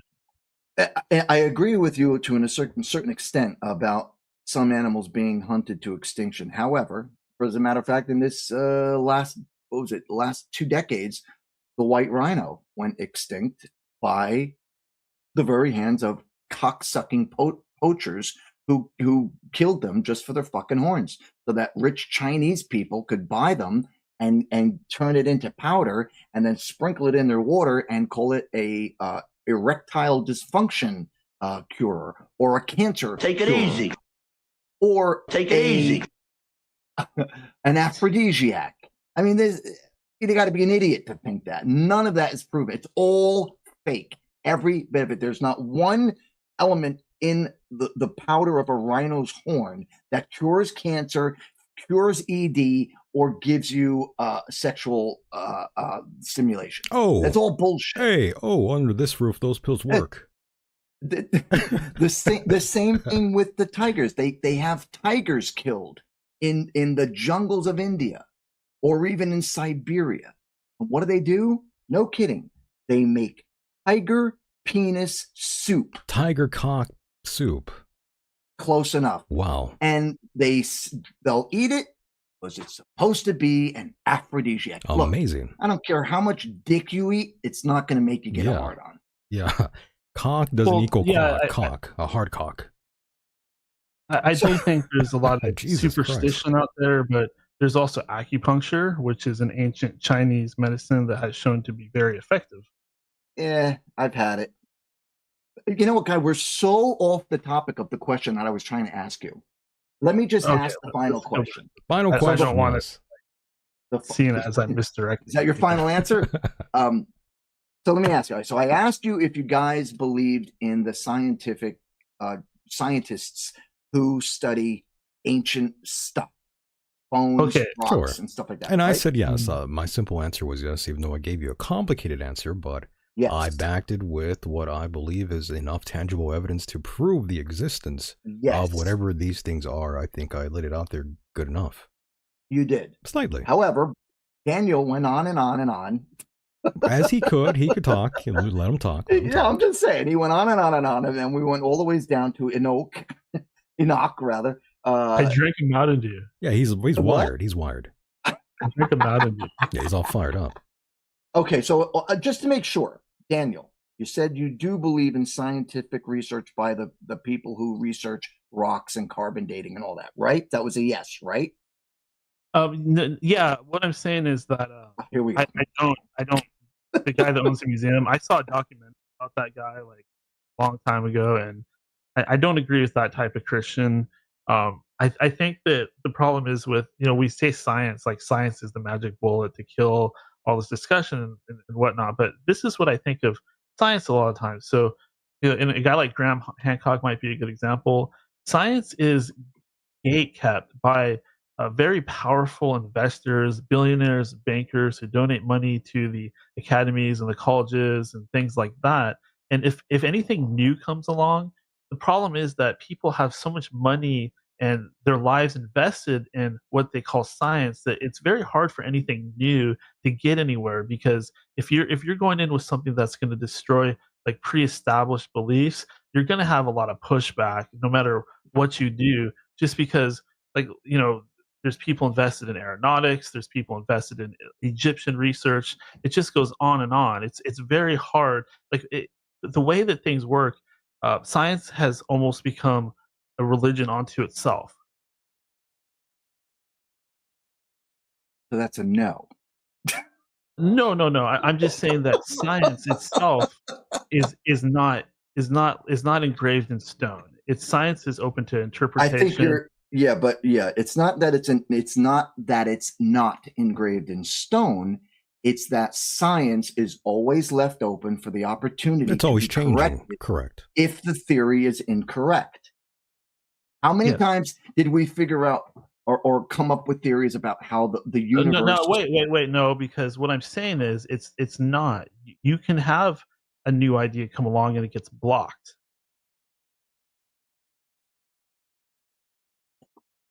Okay. So, just for argument's sake, can you answer the question? Is it yes or no? There's no in between. It's either yes or no. And you can say no if you think there's a problem with it. This is not a trick question. It's do you believe in the work that scientists do in carbon dating and geological shit like that? Yes or no? Yes. Okay, good. So, based on your both answering yes, then the question to you next is, do you believe religious history is more accurate than scientific history? And let me give you, Yes. you do. Okay, good. So you believe in science. I believe that historians have very little clue of what actually went on, and there's a lot of biases in there. For example, there's this thing called eugenics. Eugenics is very closely tied to evolution, and often evolution is used to push certain racial ideas, which led to the Third Reich. You can go back even further than that. The only reason we know so much about Hitler and the Nazis is because it was documented. But if you go back to the times of the Egyptians, the times of the Greeks, and so forth, they were wiping out people left and right. Remember, you didn't have vast quantities of ethnic groups living in an entire country. You had tribes, so to speak. And you might have large tribes, like an entire city or two full of the same ethnic people.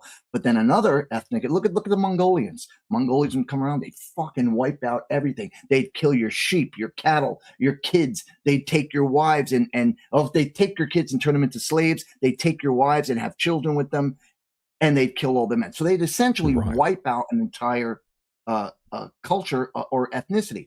So it's not just the Hitler and the Nazis that did that. It's been going on for eons, as long as humanity has survived. That's usually what goes on, yes. Back so to ancient times. I had to bring that up, Daniel, because it's not just, eugenics is not just something that the Nazis came up with.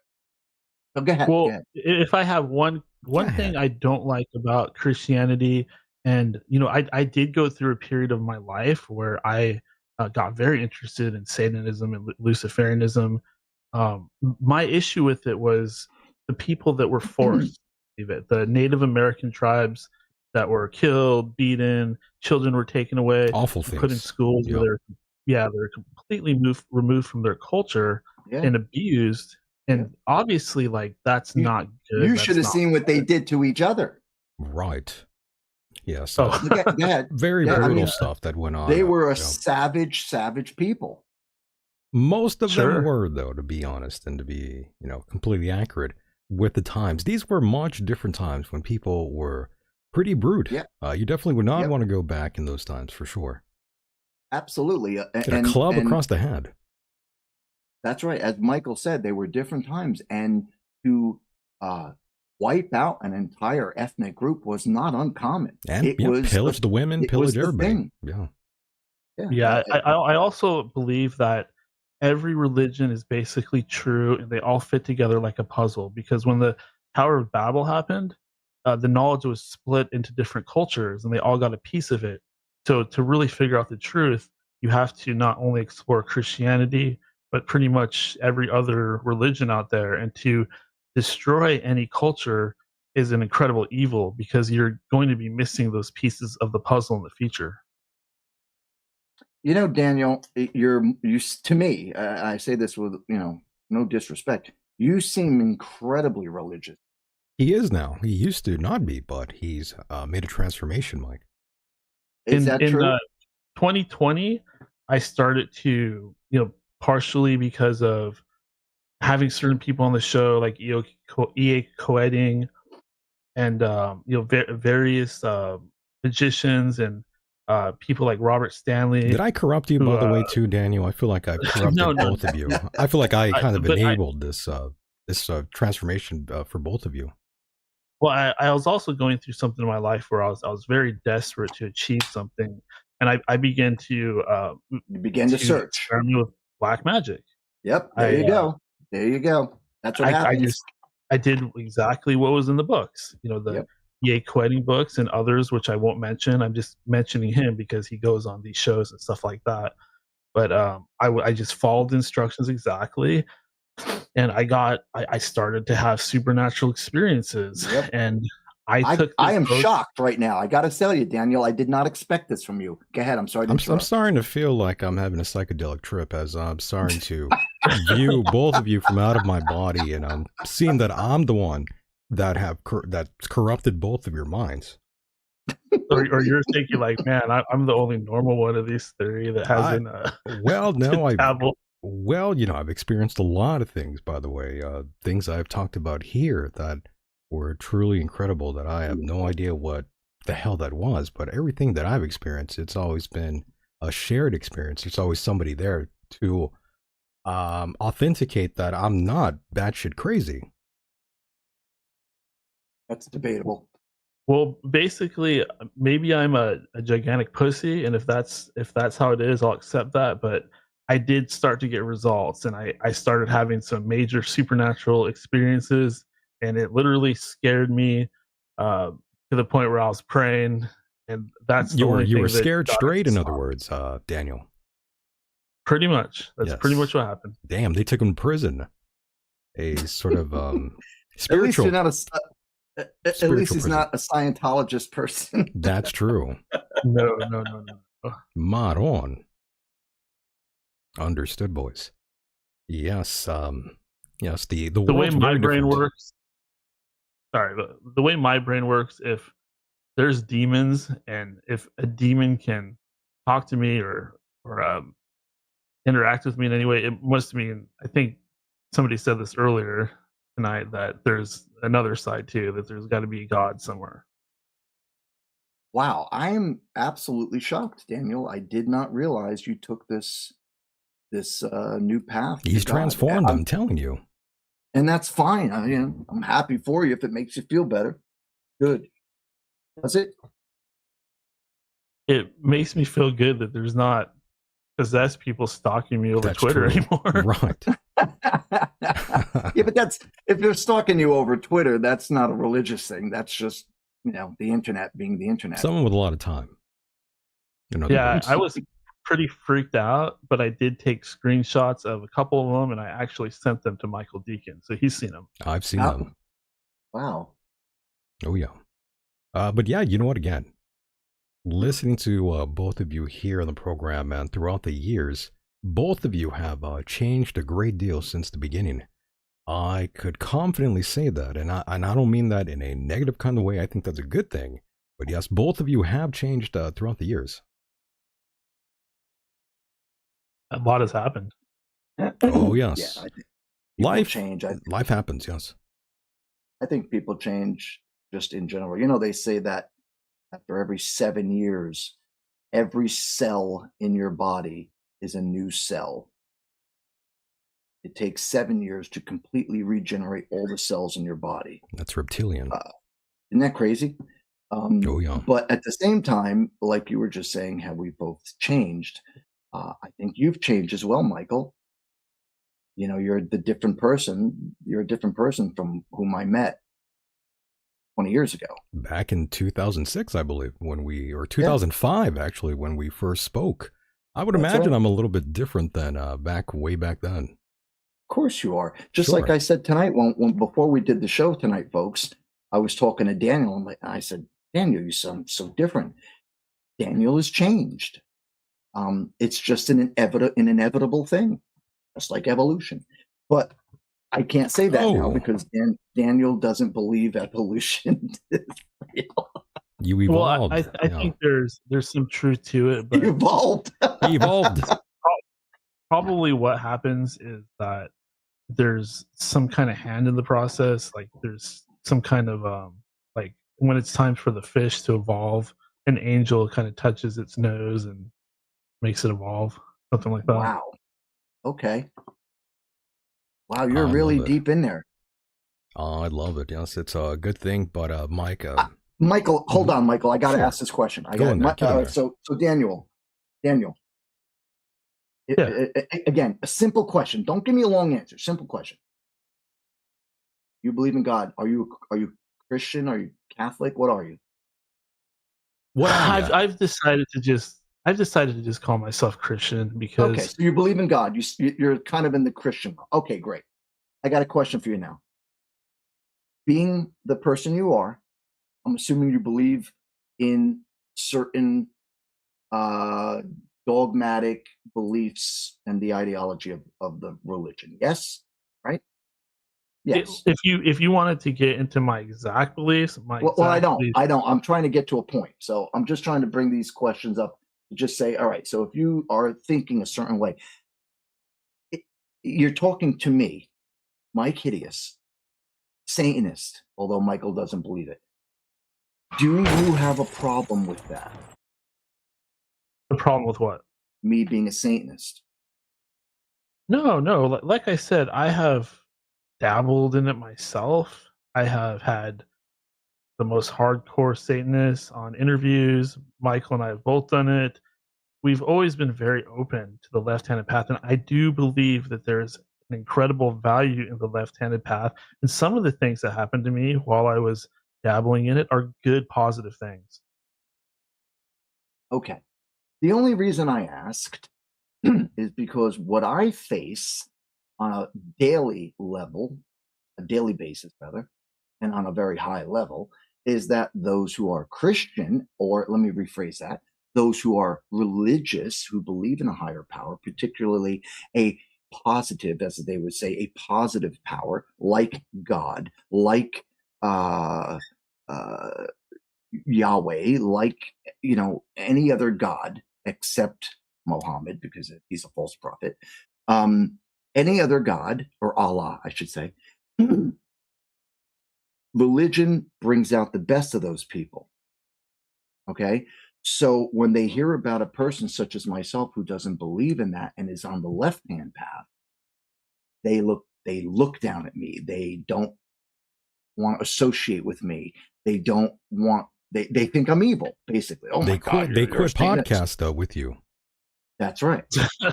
It's true. Mike, Evidently. listen to me.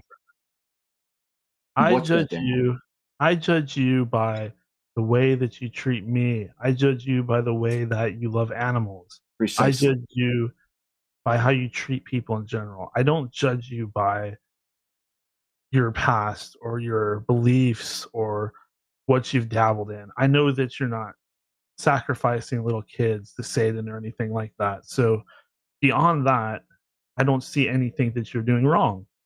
It's great to hear. You know why? Because I've heard the opposite. That's true. I agree. I actually judge Myke by the color of his skin. I don't like it. He's Italian. You see, Daniel, the reason I bring this up, as I said earlier before, I no longer judge anybody who isn't into a mainstream religion or believes in God. Yep. Why? Why should I? Let them have their thing, like I should have my thing. That's why in America, or I should say in the Western world, it's the only place where you can be a Satanist or a practitioner of dark arts and still not be persecuted for your beliefs. Not get hung. Precisely. Or have your head chopped off. Well, a few, couple years back, we would have hung you from a tree. Right. And crucified you and pillaged you and sodomized you. Quartered. Yes. Absolutely. Have maybe like a blood eagle. Yes, we would have done some bloodletting rituals on that ass. Mm-hmm. You know what a blood eagle is, right? I think so. I think I do, yeah. The Vikings used to tie you up with your arms out. Right. Cut you down the back, peel your flesh back, break your rib while you're alive. Yeah, while you're awake, yes. That's right. Break your ribs open. Right. And pull your lungs out. Oh my God. I see we have a fan of Vikings here. Yeah. Oh, I love Viking. Oh, yes. Are you watching the new Vikings Ragnarok? We was Vikings. What? Are you watching the new one, Vikings Ragnarok? I haven't. I'm sorry. Just some of those shows are just not appealing to me. I did like the movie that Robert Eggers just did a couple years ago called The Norseman. Oh, I saw that. That was a good one. Oh, what a good movie. By the way, Bravo is saying, quit the silly cartoon Satanist bullshit. You're a Catholic, and deep down, you know it. Oh, thanks for telling me, man. I feel so much better now. I was watching another show. It was, I think it was Sean Ryan. I don't remember fully, but he had a Catholic exorcist on there. And he was saying that when exorcising people, when the demons start talking, they'll often start calling out higher up people in the Catholic Church for their crimes, like pedophilia and stuff like that. I thought that was hilarious. That's pretty You good. believe in exorcism. I'm assuming you do because you are a religious person. So I don't believe. I think I was close to being possessed myself. Yeah, I don't think Myke knows about that, by the way. I don't. I was interacting and like becoming friends with this one guy. I won't say his name, obviously. I don't want to get sued or anything, but this guy was a human, obviously a human. Yeah, yes. He was really into the EA co-editing stuff, and he had a connection with the demon Belial, Belial, and this demon was actually taking control of him at times, and he was blacking out and having no memory of what was happening. I mean, that you could always say that's mental illness, but it scared the shit out of me. Let me tell you. I was about to say, like, you don't think this has anything to do with psychosis? It's pretty wild. I think there's overlap there.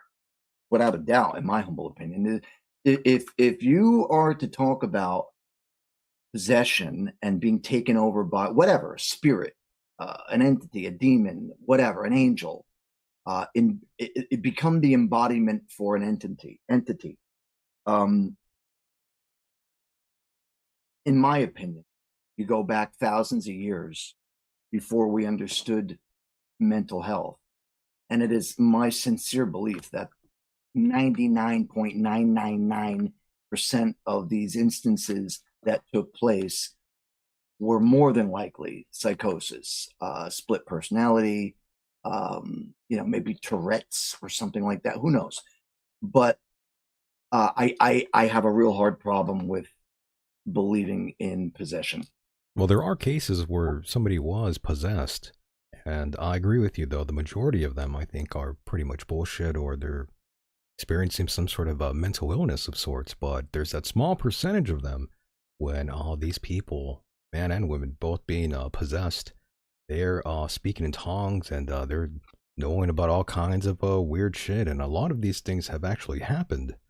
It's rather interesting. But yes, I would say the majority, not really believer in that, but there are those few cases that remain unexplained.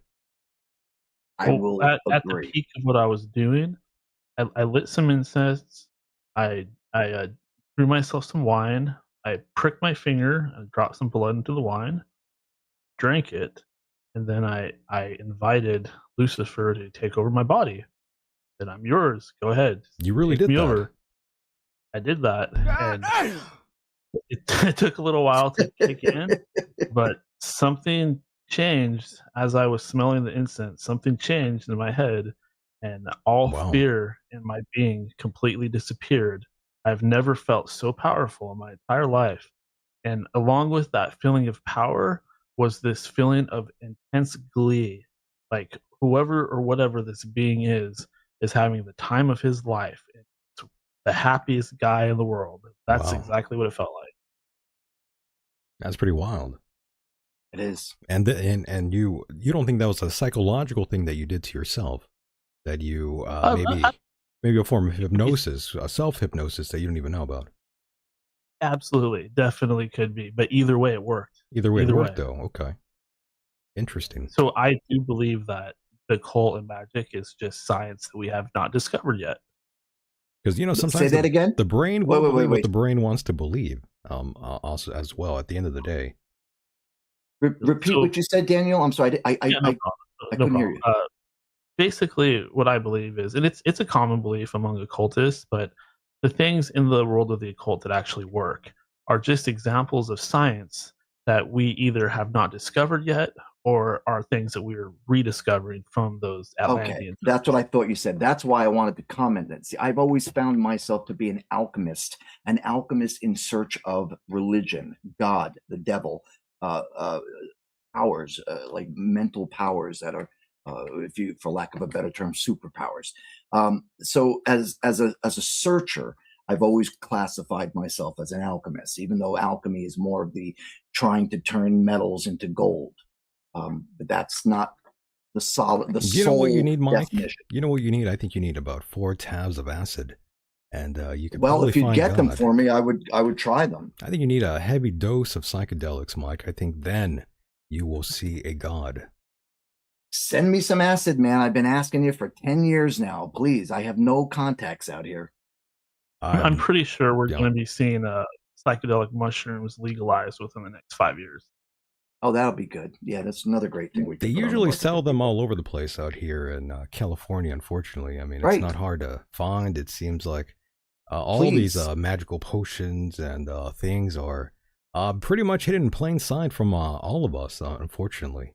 I guess that's the way it happens out here in California, folks. I hate to admit that, but yeah, you just got to ask around, and everything you could ever want is at your access, at the tip of your fingers. It's probably not good. That's probably one of the reasons why here in the West we are seeing like Sodom and Gomorrah and the religious fanatics out there, Russia, the Orthodox, the Christians and Catholics there, that area, and the rest of the world for that matter. They see us as satanic, essentially. We unfortunately we have a record of doing a lot of dark things as well. We give into different agendas out there, the LGBTQ stuff, and these people around the world, they think, well, we support all that. They think essentially that we are Satan here and we support these sort of things, because clearly we do. But yes, it's all a matter of perspective. Sometimes we can be the angels, sometimes we could be the demons. It's all a matter of perspective, ladies and gentlemen, and that's why we are in a holy war right now, and that's why these things all matter. And I tied everything together for you as we continue forward on this conversation. But yes, I caught everybody up. That's what's going on in the world, and it is frightening. And nothing is more frightening than reality. Go ahead, Mike and Daniel. Well, I'm still mad at Mike for not participating in WCW. That's true. In participating in what? In WCW. WCW. Yeah. I agree with him. He's right. He's more than right. Somebody just sent me a couple of days ago. Somebody sent me a video from the Misfit days, and there was this guy narrating about the history of the new Misfits, and they actually were talking about me in it, and it shows the footage of when the guys were fighting in the wrestling, or I should say outside the wrestling ring, and just acting so terribly. It was so terrible. Oh my god. It was pretty bad. Yeah. I remember those days. Yeah, so very awkward. That's why I've never been a big concert guy, because I hear about what happens in the pit. That's not that bad. That's why you don't go to the pit. That too. I've seen plenty of concerts, and I just don't stand in the middle of the pit. Might be a little bit safer. If you go to a Guns N' Roses concert, Axl Rose will dive off stage and beat the shit out of you. Yes. In fact, Glenn Danzig would do that as well. I did it a couple of times. Really? Oh, yeah. When I was in the Misfits, I jumped off and beat a few people. There's a video of that, by the way. We got to hear the story. Like, what, did someone throw something at you? There's a video of it? What? Every single show I played as the lead singer for the Misfits on the mostly the European tour. Yeah. Not so much on the South American tour. But on the European tour, and I kid you not, every single show, there was at least one person who wanted to fight me. And they would throw shit at me and mock me and give me the finger and all the time. And I'm like, what are you here for? And spit on you, by the way. And spit on me. Yeah. That was South America. South America, that's what they were doing, correct. But yeah, all these things are on video, by the way. You could just type in Myke Hideous' name, type in Myke Hideous live with Misfits, and you could see Mike getting pestered on stage, along with the other bandmates rather. But Mike, earlier you mentioned something about you're talking about your life and everybody sort of rejects you, and you did mention something though, on a much more serious note though. You did mention your past show, and I said about the podcast thing. That's kind of tongue in cheek. I don't really know exactly what's going on, but for those that don't know, the show's over though, officially, correct? And that wasn't an April Fool's joke. That's what I thought essentially. I thought it was too. And so another show just folded basically, for no reason. No explanation. I mean, I was just left hanging. I have no idea. Do you think it's because you are a Satanist and he is a Christian? Yes. In fact, really think that? I absolutely do. I think because you know what? I don't want to talk about this too much, but I don't mean to pry too much, but I mean we are talking about these sort of things, so I thought I thought I could maybe ask you a little bit and get some information because it ties together. I just don't want to be that guy who's like spewing shit all over the internet about what happened. Look, ultimately, in a nutshell, we recorded the last show. We pre-recorded, which we hadn't been doing since we started going live in January. But we had my friend Tom from October Noir on, and he was on the show. And we did the show, again, pre-recorded, which I was a little stumped about. I didn't understand why. I was told that, the StreamYard was very expensive and he didn't want to pay it. Long story short, we do the show. And then after that, I got what was it, 8 hours, 10 hours after the show? I got a text message that just basically said, I think we ended off on a pretty good note. no hard feelings, but I'm done. And I mean, no phone call, no face to face on the internet. In my humble opinion, no reason. So I don't know. But I was really taken aback. I was like, what? Then again, it was like the third time it happened. So I'm done. I understand. And again, that's very unusual not to know exactly what went on or why that came to I have be. speculations. But you think because of the Christianity Satanist sort of thing? It's a possibility. Wow. I'll never know, Michael, because I never got a phone call. Yeah, you never. Yeah. I never got a phone call from the person who called me a friend. Podcasting is not easy. It's not rewarding in most cases. Some people are able to make a little money. There's definitely success stories out there, but it is a grind, and there's a lot of times a person looks back and says, I did all this work, I haven't made a dime. You literally just have to love doing it. Agreed. Wow. Yeah, it's a harsh truth. That's pretty wild, yes. And then eventually, oh, they go away and they blow themselves away. It's sad. It happens. I gotta be honest. I am at the point where I just don't think I'm good enough to do a podcast. I don't think that's I don't think that's the case. Yeah, I don't think that's the case. I think something happened that you, unbeknownst to you, obviously, and that maybe drove him to say, you know what, I'm done with this. I no longer want to be affiliated with Myke Hideous. I'm out of the Myke Hideous business. And I think that's exactly what happened, Mike.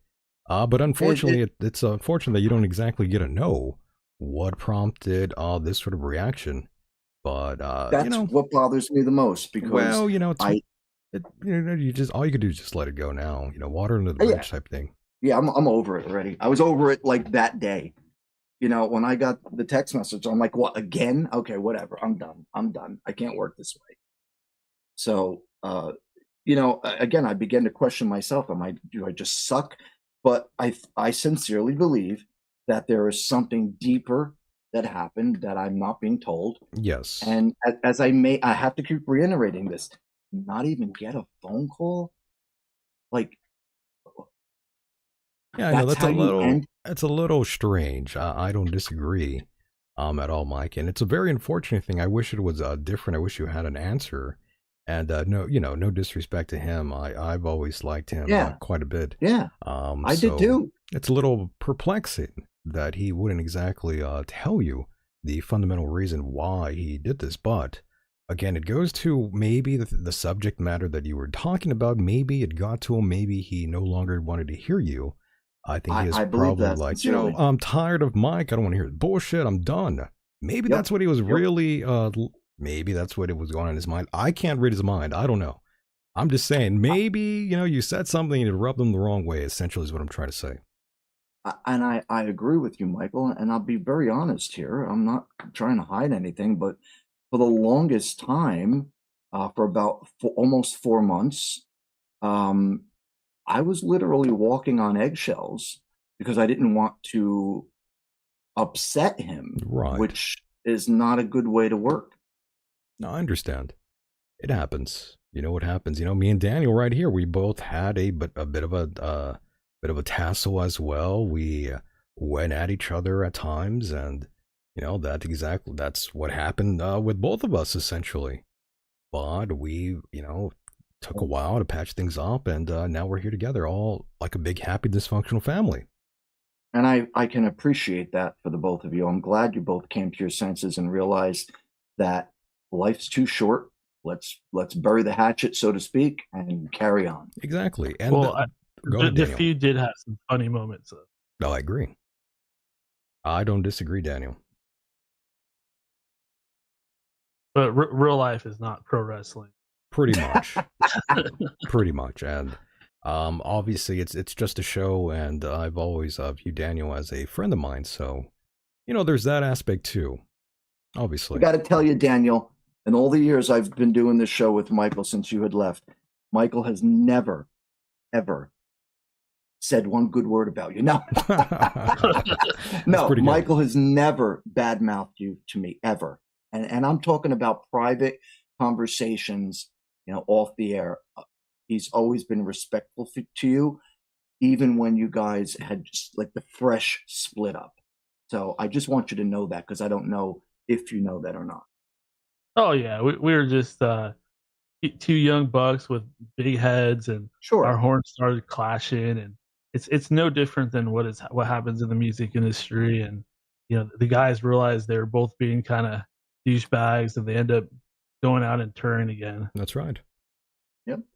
That's I'm really true. glad you guys were able to bury the hatchet. It makes me feel good about you. Makes you Life's feel too warm. short, and Exactly.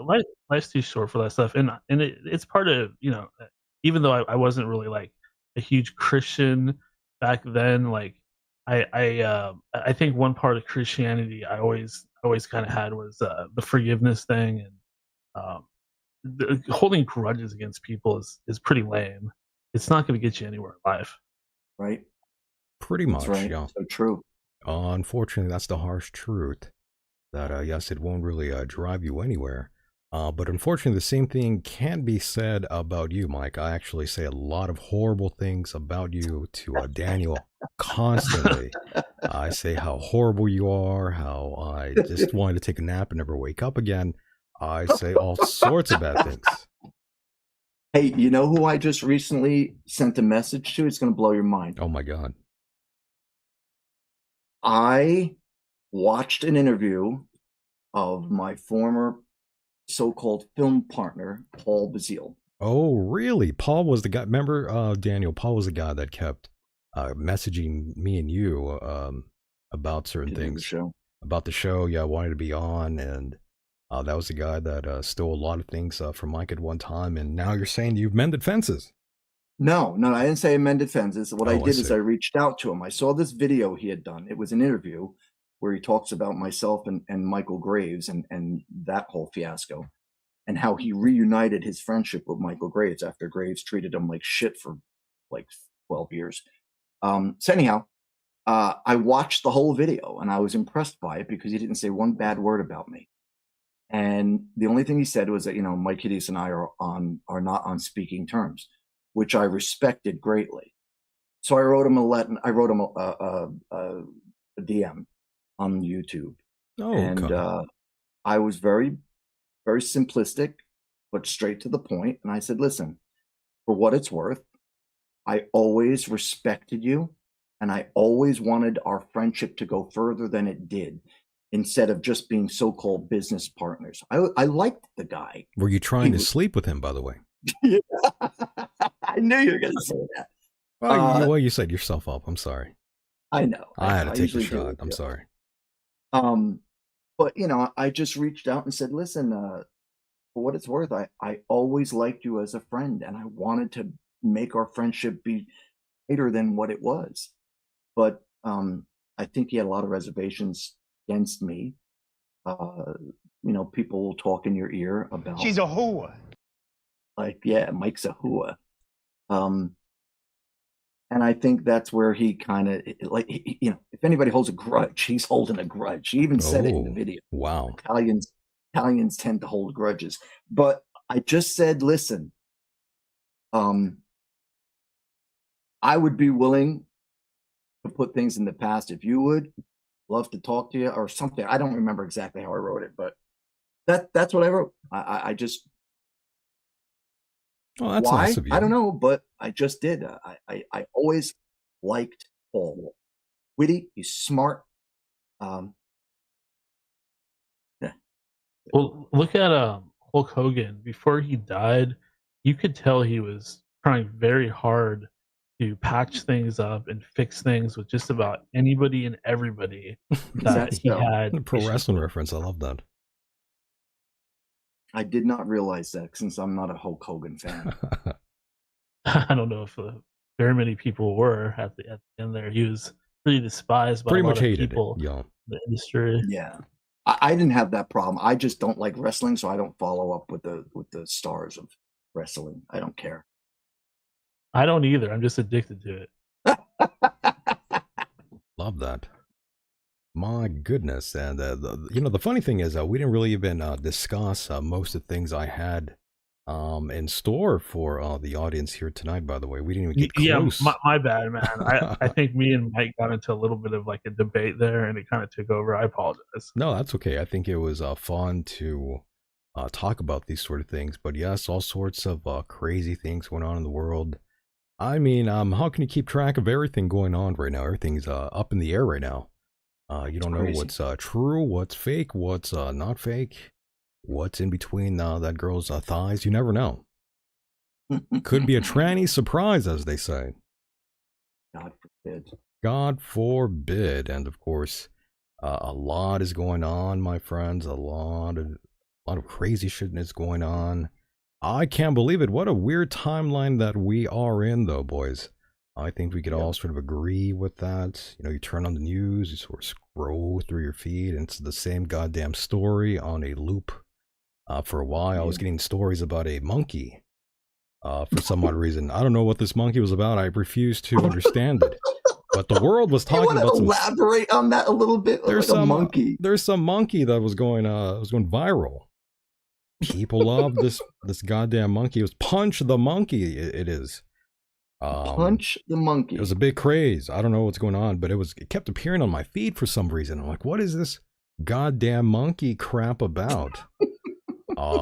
So I've been ignoring that, but yes, there's all sorts of dumb stories out there that are all over the place. Unfortunately, I see them on my feed, but yes, you've got these pasty, soulless ghouls in suits running the world, and every other month it feels like we find out another one of them is a degenerate who thinks kids are some kind of appetizer platter. It's pretty interesting stuff. I mean, I could go further into all this, but that's gonna take another hour here on the program, and I know we are winding down, but I just wanted to ask both of you about the sort of moon cruise that our government decided to do, NASA, with all of our taxpayer money. Essentially, you know, that could have been used for something good, but instead it's like, you know, we're gonna piss in your mouth, you American citizens out there. Let's piss in all your faces, and just take a cruise around the moon and give you shit, basically. I found that rather amusing and quietly offensive, by the way, that you know, we're in depth, we prices are fucked everywhere, the economy's pretty fucked up, yet NASA has plenty of money, the government has plenty of money to take a cruise around the fucking moon. What an insult to this country, but I guess I'm just a cynical asshole, I guess. Can I sing that song for you? Sure. The guy goes, I can't pay my rent, Hey, but Whitey's on the moon. Whitey's on the. I like that bit, actually. We need to get a sound drop of that. I like that. But Whitey's on the moon. I think there's a lot of truth to that, because things are not going well right now, regardless of the reason. And we didn't do anything new. We just What's went not to the going moon. well? There's a lot of things to say that aren't going well. What's not going well? The prices, the gas prices, the food. Don't worry, it's going to come prices. down. Remember, the prices that they're at right now, they're still not as high as when Biden was in office. So doing this thing with taking out the Iranian shitheads, it's a bit of a sacrifice. It is. But I must repeat, the prices are still not as high as when they were with Biden. So when this is over, and it's going to be over soon, I guarantee it, when it's over, we are going to be in a wealthy state, particularly with low prices on oil. Well, I've been continuing to watch Professor Jiang, however you say his name. I discussed a lot of this stuff last time I came on here, but he made a very good point. We recently invaded Venezuela, which has the highest. We didn't invade Venezuela. We kidnapped their dictatorship tyrant leader. We did not invade Venezuela. Well, we basically, what I'm saying is we kind of took control of the resources there. No. Venezuela has the. No, we didn't. Well, we have some influence there or something now. We do, because since we took out the shithead that was destroying the country for the last couple of years, him and that other fuckhead whose tomb we blew up, fuck them both, they destroyed Venezuela. Venezuela was a rich, prosperous country, loaded with oil. Since we took out Cockhead, now the people who are there are like, hey, Cockhead's gone. We can run things properly as a decent, respectable country again. And that's what's happening. Yeah, so this is where it gets interesting because now that we have Venezuela on our side, we'll put it that way, Trump has also talked about taking over Greenland. And see, what's happening is He's while they're not fighting in the talking, Middle East, again, you got the wrong words. okay, He's let's get not, past that for but, one but, second. but We'll don't go back say to he's taking over Greenland. He asked if we could have bases in Greenland to protect us from the Soviets and the Chinese bringing missiles at us over the Arctic Circle.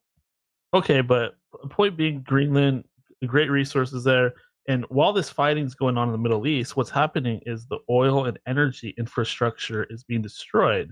And all the countries Yeah, that in get Iran. their yeah, all the countries that get their oil from the Middle East are countries that we owe money to. So once they can't get the oil from the Hormuz Strait or from the Middle East, they have to come to us. So by losing the war, if we end up losing, or perhaps even if we don't, whether we win or lose, we What's end up wrong with being that? nothing. I'm just saying that there is something that these world leaders are doing that is going on kind of under the surface. America Wait. stands. Hold on. You said something that the world leaders are doing. What are the world leaders doing?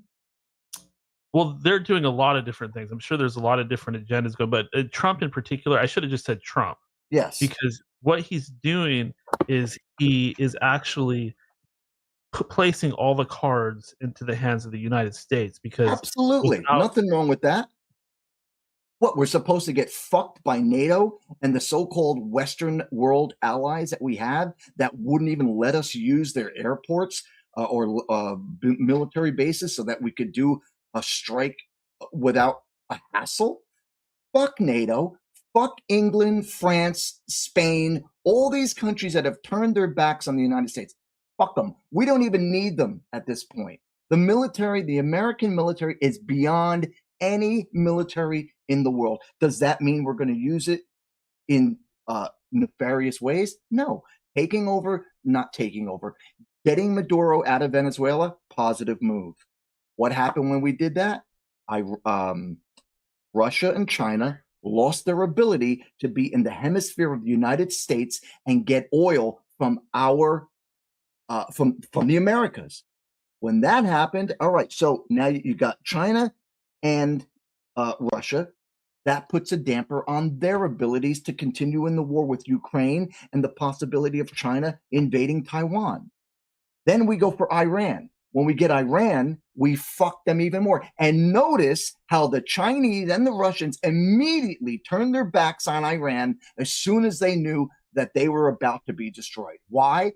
We are dominant. And there's nothing wrong with that. It's good to be a dominant country. And in order to have peace in the world, we need to have strength. And our military is the way to do it. There's not one thing I think we are doing that's bad. Killing Khomeini and all his fucking minions that followed behind him, fucking beautiful move. When they get rid of the terrorists in the Middle East, the world will be a better place. Are there going to be casualties? Yes, unfortunately. War is a terrible thing. And it's sad. It's sad how they, when we were going to go in and blow up their infrastructure, how they got women and children to stand in circles around the nuclear plants. That's great. That's what terrorists do. That's what, and you don't need terrorists. Kill them. Well, part of the reason why Trump feels like he needs to do this is because right now, in the war of Ukraine, Russia's actually using the war to convert their economy from a normal production economy into a war economy, which means. And how's that working out for them? Well, basically, the country is being set up to turn into a giant drone factory where they're going to be able to pump out drones at a rate that nobody can keep up. And what we're seeing right now is the West trying to counter what Russia's doing by obtaining that power through the oil so we can basically do the same thing, because the way that we fight wars is changing. It's turning into robots versus robots. That's right. And that's better so that we don't lose as much human life. Yeah, but it's going to be scary seeing a swarm You're of right. drones. I agree with you on that. But at the same time, again, I can't reiterate this enough. These fucking terrorist scumbags will utilize women and children to their benefit so that they don't get killed. They will lie to their people. Look at what the Iranians did to their own people. By the way, Their own Mr. Jelly is saying this guy won't kill a spider, but kill people is okay. Why? Am I wrong? Am I wrong? Oh, am I wrong, that. Mr. Jelly? Is it better to save a spider than to have women and children in a school where you have weapons so that nobody can shoot you? Or if they do shoot down the enemy, those women and children die? Oh my God. No, fuck terrorists. Every is, terrorist should be put to death. Whoa. Something was buzzing along here. I heard on that my too. end, yeah. That was that was really strange. I think we are joined by a caller. But I don't know if this thing is properly hooked up or not.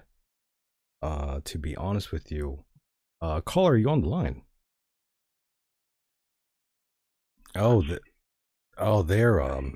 They're definitely on the wrong end here. For some odd reason, we don't have you hooked up here, caller. I'm not sure why. Should be able to hear you, bud. Very like strange. Max. Yeah, I believe it's Max calling in, but for some odd reason, though, we aren't exactly. I don't think you're connected to my mixing board here for some odd reason. I don't know what's going on. That is never good, ladies and I'm gentlemen. shocked. Max was saying he wants to hang out with me and make me less crazy. Make you less crazy. Yeah, he's gonna cure me of my insanity. He's gonna give me a sponge bath or something. Oh, A sponge bath. I think you're cured already. You sound like you're based. You know.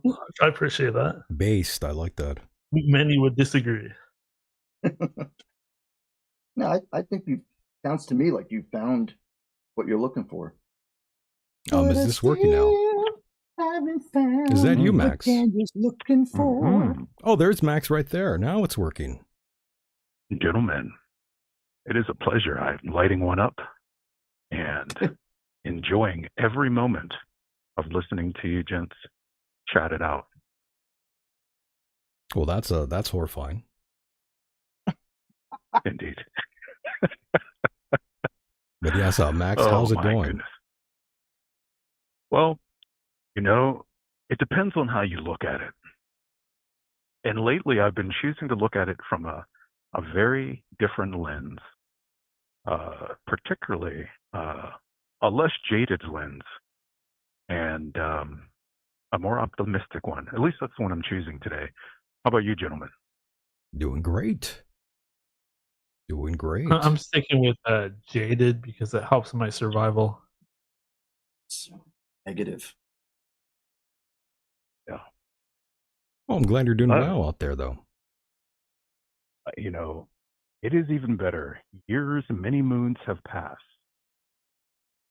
Being able to hear lovely voices of you gentlemen and the thought-provoking conversations has been a real gem. Even though I caught it kind of late today, I really enjoy, listening to this. And you guys have talked about some rather fascinating current events. Yeah, it's been pretty wild. Mike and Daniel have been going back and forth here tonight a little bit. It's been interesting conversation that's sparked a lot of food for thought here. And yes, Mike is acting like a true Italian, a racist. That's what Big Dave is saying. Well, that's what he does well, and I appreciate that about him. Still love Mike, and there's nothing wrong with that. Yes, in some states, no, but yes. Nothing wrong with that. My goodness. We're all savage if you think about it. It's just a matter of how you look at it. I don't disagree. Mike is just a brainwashed guy. Mr. Jelly is saying to you, Mike. He's a little jaded. He needs a little more black love in his life. I think he does. I'll work on that. I think he needs a black girlfriend. He does. Do you understand what a black girlfriend would do for Mike? Mike, my goodness, she will blow your mind. Is that so? Yeah, it depends. Isn't there a song like that? I'll keep that in mind. She was black as the night, and Johnny was whiter than white. Really? There's a song like that. Danger, danger when you taste brown sugar. Danger, Man, danger. they had a hell of a fight. Wow. Yeah. Amazing. The political talk is interesting. A lot of different perspectives on this stuff. Oh, yes. And A lot of different. yeah, lot of different perspectives going on. A lot of people believe what we're doing is right. A lot of other people think it's very wrong what's going on in the world, and everybody's entitled to their opinion, and that's why we have these discussions to hear everybody's side. And everybody is included. We don't really cast away anybody who believes anything different from one another, and that's good times. But yes, Mike, very pro-Israel, very pro-Trump. Whoa, whoa, whoa, whoa. Yes, no one very said much I was so, very much so. pro-Israel. Yes, you Oh, thank are. God.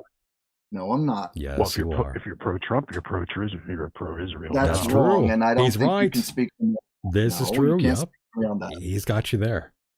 We don't. Yes, he does. Well, Don't. Trump is the first Jewish president, so he's not wrong. Right. I found He something really out is. the other day about people who are in Israel. The people in Israel believe that Israel is controlled by America. And the people in America believe that America is controlled by Israel. So that's take fascinating. that for what it's worth. Wow. They're like, fuck these Americans telling us not to bomb Gaza. They will not control us. It's true. It's true. Yeah. Motto one. And of course, the other They want to build their third temple. Period. That's Well, what it's all about. pretty much. This yes. is the end. No, that's what they want.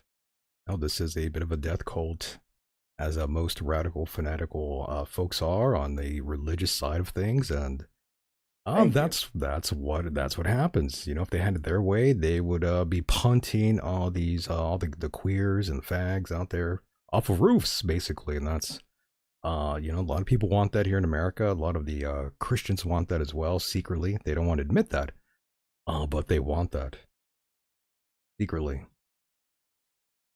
But that's a whole Well, other story. if you get rid of the gay guys, you also get rid of the lesbians. That means no girl on girl, no threesomes, no fantasizing Hang on about a it. second. Very few good-looking girls are lesbians, lipstick lesbians. It's always the fat Amen to that. dykes with a gut hanging over that they're like, I'm gay. Yeah. Well, you're gay Yeah, it because no is. fucking guy wants to fuck you. Wow. Yeah. That's a good point. Yeah, that's a very good point. That's Yeah, there's a few of those. Yes. I won't say otherwise. But also, Aren't they Wiccan? They're usually Wiccan. Wiccans. or that too. yeah, Wiccan. Yeah. We don't need no Oh, man. God. We have each other, and we have Lucifer. Oh my lord. Lucifer's their daddy, yes. Who's a man, by the way. I used to go on those AOL chat rooms for the lesbians and pretend to be a lesbian. Of course you did. Everybody. Oh boy. I think you need Jesus back in your life, Daniel. Okay. Good lord. But yes, Max, a lot went on here. We're talking about a few things here, as well as the moon. And I was saying how what a waste of money that was. Max, do you think it's a waste of money, or do you think that there was something beneficial? Whoa, you're about to piss Max off. man. We had a discussion about this. He loves Oh this. boy, this is right up my alley. Okay, Absolutely love. Okay, well, let me ask you love this then. what they did. Okay, so you absolutely loved it. You don't think it was a waste of money at all? Money that could have gone Absolutely into. not. So this was beneficial What I for humanity, in other words. Absolutely. Okay, go ahead. What NASA has done, not only has it opened up the military's ability to do certain things like use satellite surveillance on all the world, control telecommunications, which they're not saying, and their ability to listen to pretty much every conversation that goes on across the globe, to protect against threats, to leverage their hand in so many different things. American innovation is the reason why we're able to sit here and not get bombed right now.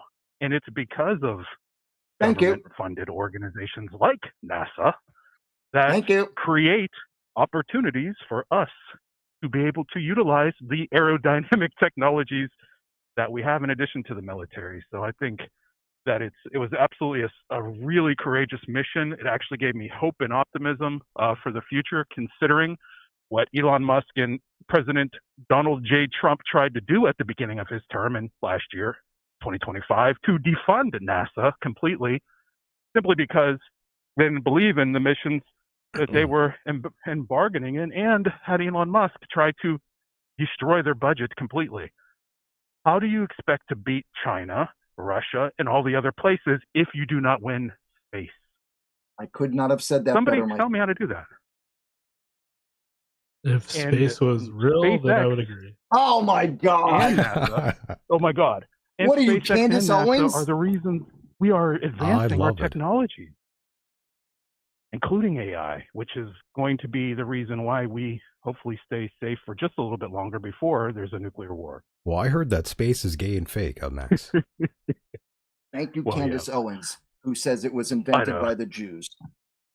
Oh my. Candace Owens Yeah. is she's really turning a leaf. She's out of I'm her starting to like her. mind, is what she is, Dan. She's starting to make sense to me finally. Oh, stop! She's a lunatic. Yeah. But come on, she went from like being this huge Trumper suck ass, Yeah, actually having a little bit of a mind of her own. That's good. and Yeah. then she made a complete fool out of herself by speaking. That's why Charlie Kirk cut his Yep. ties with her, because she was out of her freaking mind. Yeah. Well, I Jews, still want the Jews. I She think said they the were- Jews invented space and invented dinosaurs. I think to they throw the were. Christians off. I think Candace and Charlie Kirk were banging. By the way, Max. Oh my goodness. What Oh do you think? my. What do you think the over and under is on that, Max? I'm just asking you. What is the over under? Do you think he stuck it in that our Jed Beauty there? Oh yeah, that's a bet that definitely is. I would go with the over.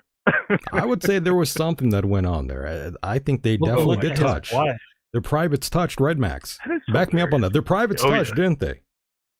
Yes. Oh yes. I knew oh it. yes. I knew it. Freaking hilarious. She's a freak. I knew she was a freak. I knew she You was a guys freak. change Max. topics so much. I can't even. I'm too high for this. Oh, But anyways, model. I will say this, and I hate to bring it back here. The ability to utilize AI, hopefully, to get in technology to get us off this planet or figure out a way to protect us from all the things that the astronauts are even looking back at life and saying, holy crap, this is some fragile shit here.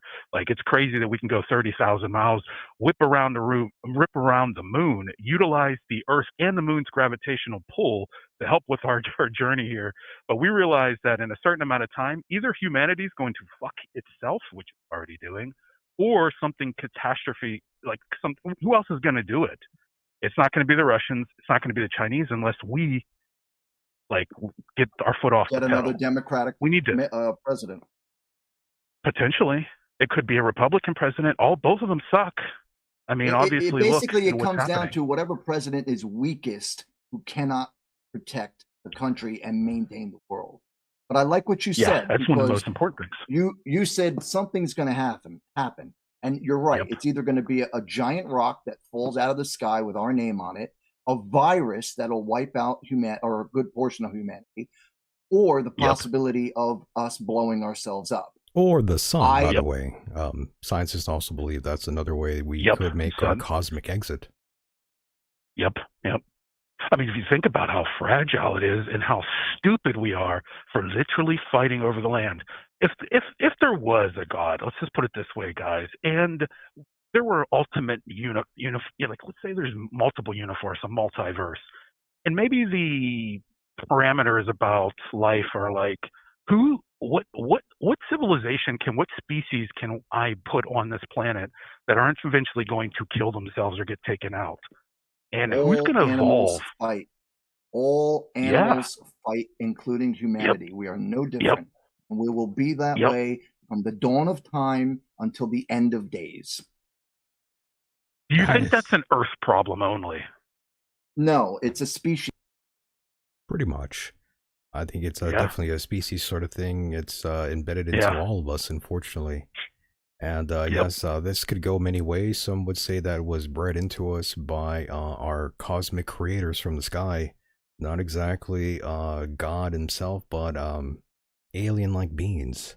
Essentially, is another story that's been going around, that our DNA ultimately manipulated throughout the early civilizations throughout time as we evolved into our final form. If you want to believe that story, it's out there, and they all sort of piece together. Some say even better than what religion can piece together. The Sumerian texts and all this sort of thing. All these people believe in this, and it's all fun though. I mean, I like it. I'm actually, I'm thrilled by it all, and I think I believe I just got a text, by the way, from Mike. I think he's saying that he lost me. I think both of them have lost me, by the way. I think I got kicked out of this thing here ultimately. Yes. Okay. Oh man, you were saying some stuff, boy. Fire. Oh, I was just ranting on there, but yeah. Let me bring them back on here. Yes, I apologize, gentlemen. I guess I got removed from StreamYard here, but I think everything is back. StreamYard. Yeah, I'm back, guys. Don't worry. That was weird. It was, and I don't know if you heard me, but I heard. There he is. Okay. Yeah, there we go. All right. Hi, Michael. We lost you. We were wondering where the hell you went. I went into space there on podcast. But yes, I got lost. I got lost talking to Mr. Max Cole. We were in space. Is Max I tell you still what, on the line you were with you? on for some stuff. Yeah, Max is still here. Everything's still good. But yes, Daniel and I were having our own show. Oh, you guys were doing another second show going on. Absolutely. Wow, the powerful stuff you were saying, though, Michael. Man, well, that was profound. Yeah, but everybody has their own perspective on everything, Max. You could only view the world through your own lens and make of it as you will. And that is the only reality you have in front of you, since, you're born into this world alone, you'll die alone. So you have to make up your own mind what you believe in and try to stand on that sort of principle. But Max, I do want to thank you, though, for being here with us. I wish I could talk to you longer, but we've been on here quite some time, and I see the internet connections being a little sloppy here. So, Max, any final words you'd like to go upon to talk for a few minutes, or if you want to talk to Mike and Daniel, they're both here. Well, I love these guys. So, listen, Michael, it is awesome what you guys have been doing over the years. And just, it's just a pleasure to come in and chat it up and have these really thought-provoking and conversations, to joke around a bit, keep it a little bit lighthearted, but also to talk about some real serious stuff that's going on here in the world. But I would just say Godspeed, and keep an open mind, and don't forget about, the possibilities of actually working together, which NASA did prove, that towards a more of a humanitarian type goal. I know the world is dark, but there's still light. I mean, you can look into space and see that. And I think that it's important to remember that in everything that we do, no matter how fucking dark it gets.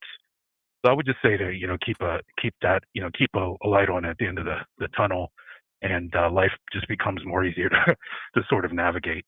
But thanks for the time to chat. I wish I could have chatted with you guys longer. Absolutely love these kinds of conversations. And Godspeed, gentlemen. Thanks for calling. Yeah, thanks for calling in, Max. Absolutely. Absolutely. And I have to leave because, obviously I'm getting shot at in Southern California. Oh, that's right.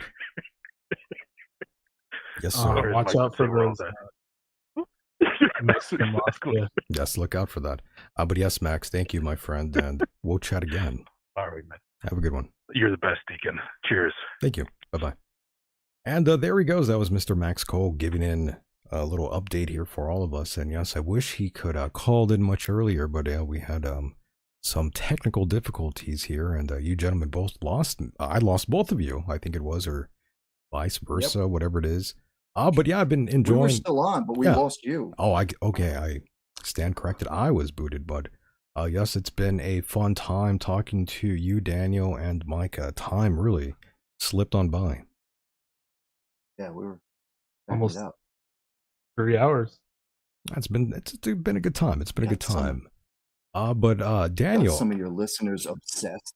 Sure. But Daniel, any final words from you as we get along? Anything that you wish you said during any time of the conversation? Definitely tell us something, whatever you'd like to say. A few minutes of talking here. We leave you with the final word. Yeah, just same thing I always say: study the Book of Revelation, study the Book of Enoch. The hot thing right now is the Ethiopian Bible. Go to endofdaysradio.com, listen to End of Days Radio. I've been gone for quite a long time. I took a break for probably over a year, and I'm going to be kind of doing the show a little different. I'm not going to turn into some huge like Bible thumper guy, but there'll be a little bit more, I guess, Christianity on the show. Got Josh Monday coming on, Christian rapper, but don't worry, it's not going to become all like hokey and gay like Barney the dinosaur or anything. Yes.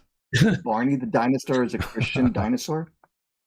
Barney's actually satanic, but we'll Is he Whoa. really now? Well, I thought he was gay. What's he doing with those kids? With their parents not present, Oh, and he's using magic, coming from another dimension, and teaching them satanic stuff about dinosaurs. of course he is. Teaching him what Candace Owens knows. Right. I love But yeah, that. it's good talking to you guys. Definitely have fun being on the program. Thought we had a great discussion tonight. I think people listening will appreciate it, and I'm always down to come on. You guys are always down to come on my show. Just thank you. Appreciate everybody. Stay humble. It's your best weapon in life is just staying humble. I like to think I try to do that, and it can go a long way. So yeah, mind your blind spots. Very nice. Well, Daniel, I do want to thank you for being a part of the program, as well as Max and the listeners at home, and Mike here. It was a great time with you. It was a true honor to be here with both of you yet again. We always have a good time together, so it reminded me of old times from way back, more than 10 years ago Way now. back. Yeah, that's right. Almost 20 some years ago. Good Lord. Mike, any final words to Daniel here before we remove him? Yeah, it was nice chatting with you, Daniel. I wish you all the luck with your newfound faith. I hope you find what you're looking for. You find yourself and you're pleased with your life. Good luck with it. Thank you, Mike. We will talk again about Jesus and all of your great biblical knowledge. I bet you never heard a Satanist say that to you, huh? No. That's why I see that 0.0003% shining through. It's there, I'm telling you. For your soul. I'm telling you, it's there, Daniel. He just won't go. He's stubborn. He's stubborn. Both of you shut the hell up. He's stubborn. No, seriously, Daniel, good luck with everything. I hope you find what you're looking for. Appreciate that. I won't say God bless, but I'll say it's okay. A lot of people say it to me. Yeah, he likes it.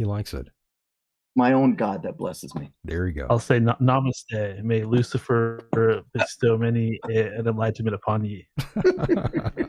Okay, I'll take that. Very nice, Daniel. Thank you, my friend, and I'll talk to you soon, Daniel. Yes. No. Thank you. Care. And there he goes, boys and girls. That was Daniel. We really appreciate Daniel very, very much. And Mike, it's been a bit of a fun show to do here with you. Yes, Daniel's a big boy now. He's grown up. He's grown up. He's come a long way. We love Daniel. He's done a good job. And oh my God. And Mike, I'm sorry to pry, by the way, on your personal sort of information with the other thing. I don't think I released anything that was nothing revealing. Secret. Yeah. Like I said, I didn't want to get into the deep stuff, but sure. I'm basically just telling you what I know, which is nothing. I understand. I'm just glad to put it out there to share with the listeners at home in case they are curious about what's going on. But Mike, it's been an incredible program with you yet again. We had a good time here, and who the hell knows where we're headed, Mike, in the next few months, for that matter. Was that a question? No, it was a more of a foreshadowing. Okay. Well, yes. Thank you. I hope everything works out. Yeah. Hope everything works out for you, Mike. And yes, Mike, we shall do another one of these soon. Good. And now that you got free time, you got time, I got free time until beginning of May. Oh, that's right. Then you get busy again. Work will start up for me, and I will be very busy on the weekend. But the weekdays are good. The weekdays are good. Yeah. All right. Well, we'll work something out. We'll do another one of these things again. But yes, I want to thank the listeners at home. I want to thank Myke Hideous here for being a good sport, and Daniel and Max and whoever tried to call in. I apologize for not patching you in. But yes, international listeners, much love to all of you. I enjoyed this one greatly. And Myke, once again, my friend, thank you so much for being here, and I'll see you on the other side. Yes, folks, if you're interested, check out facebook.com Hideous Myke, or you can also get me on Instagram at hashtag Myke Hideous Official. And that's it. Thanks, folks. Michael, I'll talk to you when I talk to you. Everyone, thank you for listening, both now and any pre-recorded show that you might be, well, when you listen to this pre-recorded. Thank you. Absolutely. Take care. All right. All right. Talk to you later, Michael. Bye-bye. Bye. And there he goes, boys and girls. That was the one and only Mr. Myke Hideous. And yes, you are hearing that music. That means it is time to get on out. Oh, yeah. It's time to go, but I do want to thank all of you out there for pressing play here, and we will return live again very, very soon. And yes, michaeldecon.com. Go there for all information. And yes, I know I've been taking a long time with the shirts and the merchandise, but we are relaunching and we have new things in store for you. I can't wait to reveal that. But yes, much love and respect to all of you out there. My name, in fact, is Michael Decon, signing off from Huntington Beach, California this time, and not in a basement this time, but soon I will be. And with that said, the world is a mysterious place, and life itself is a mystery. Until next time, good night.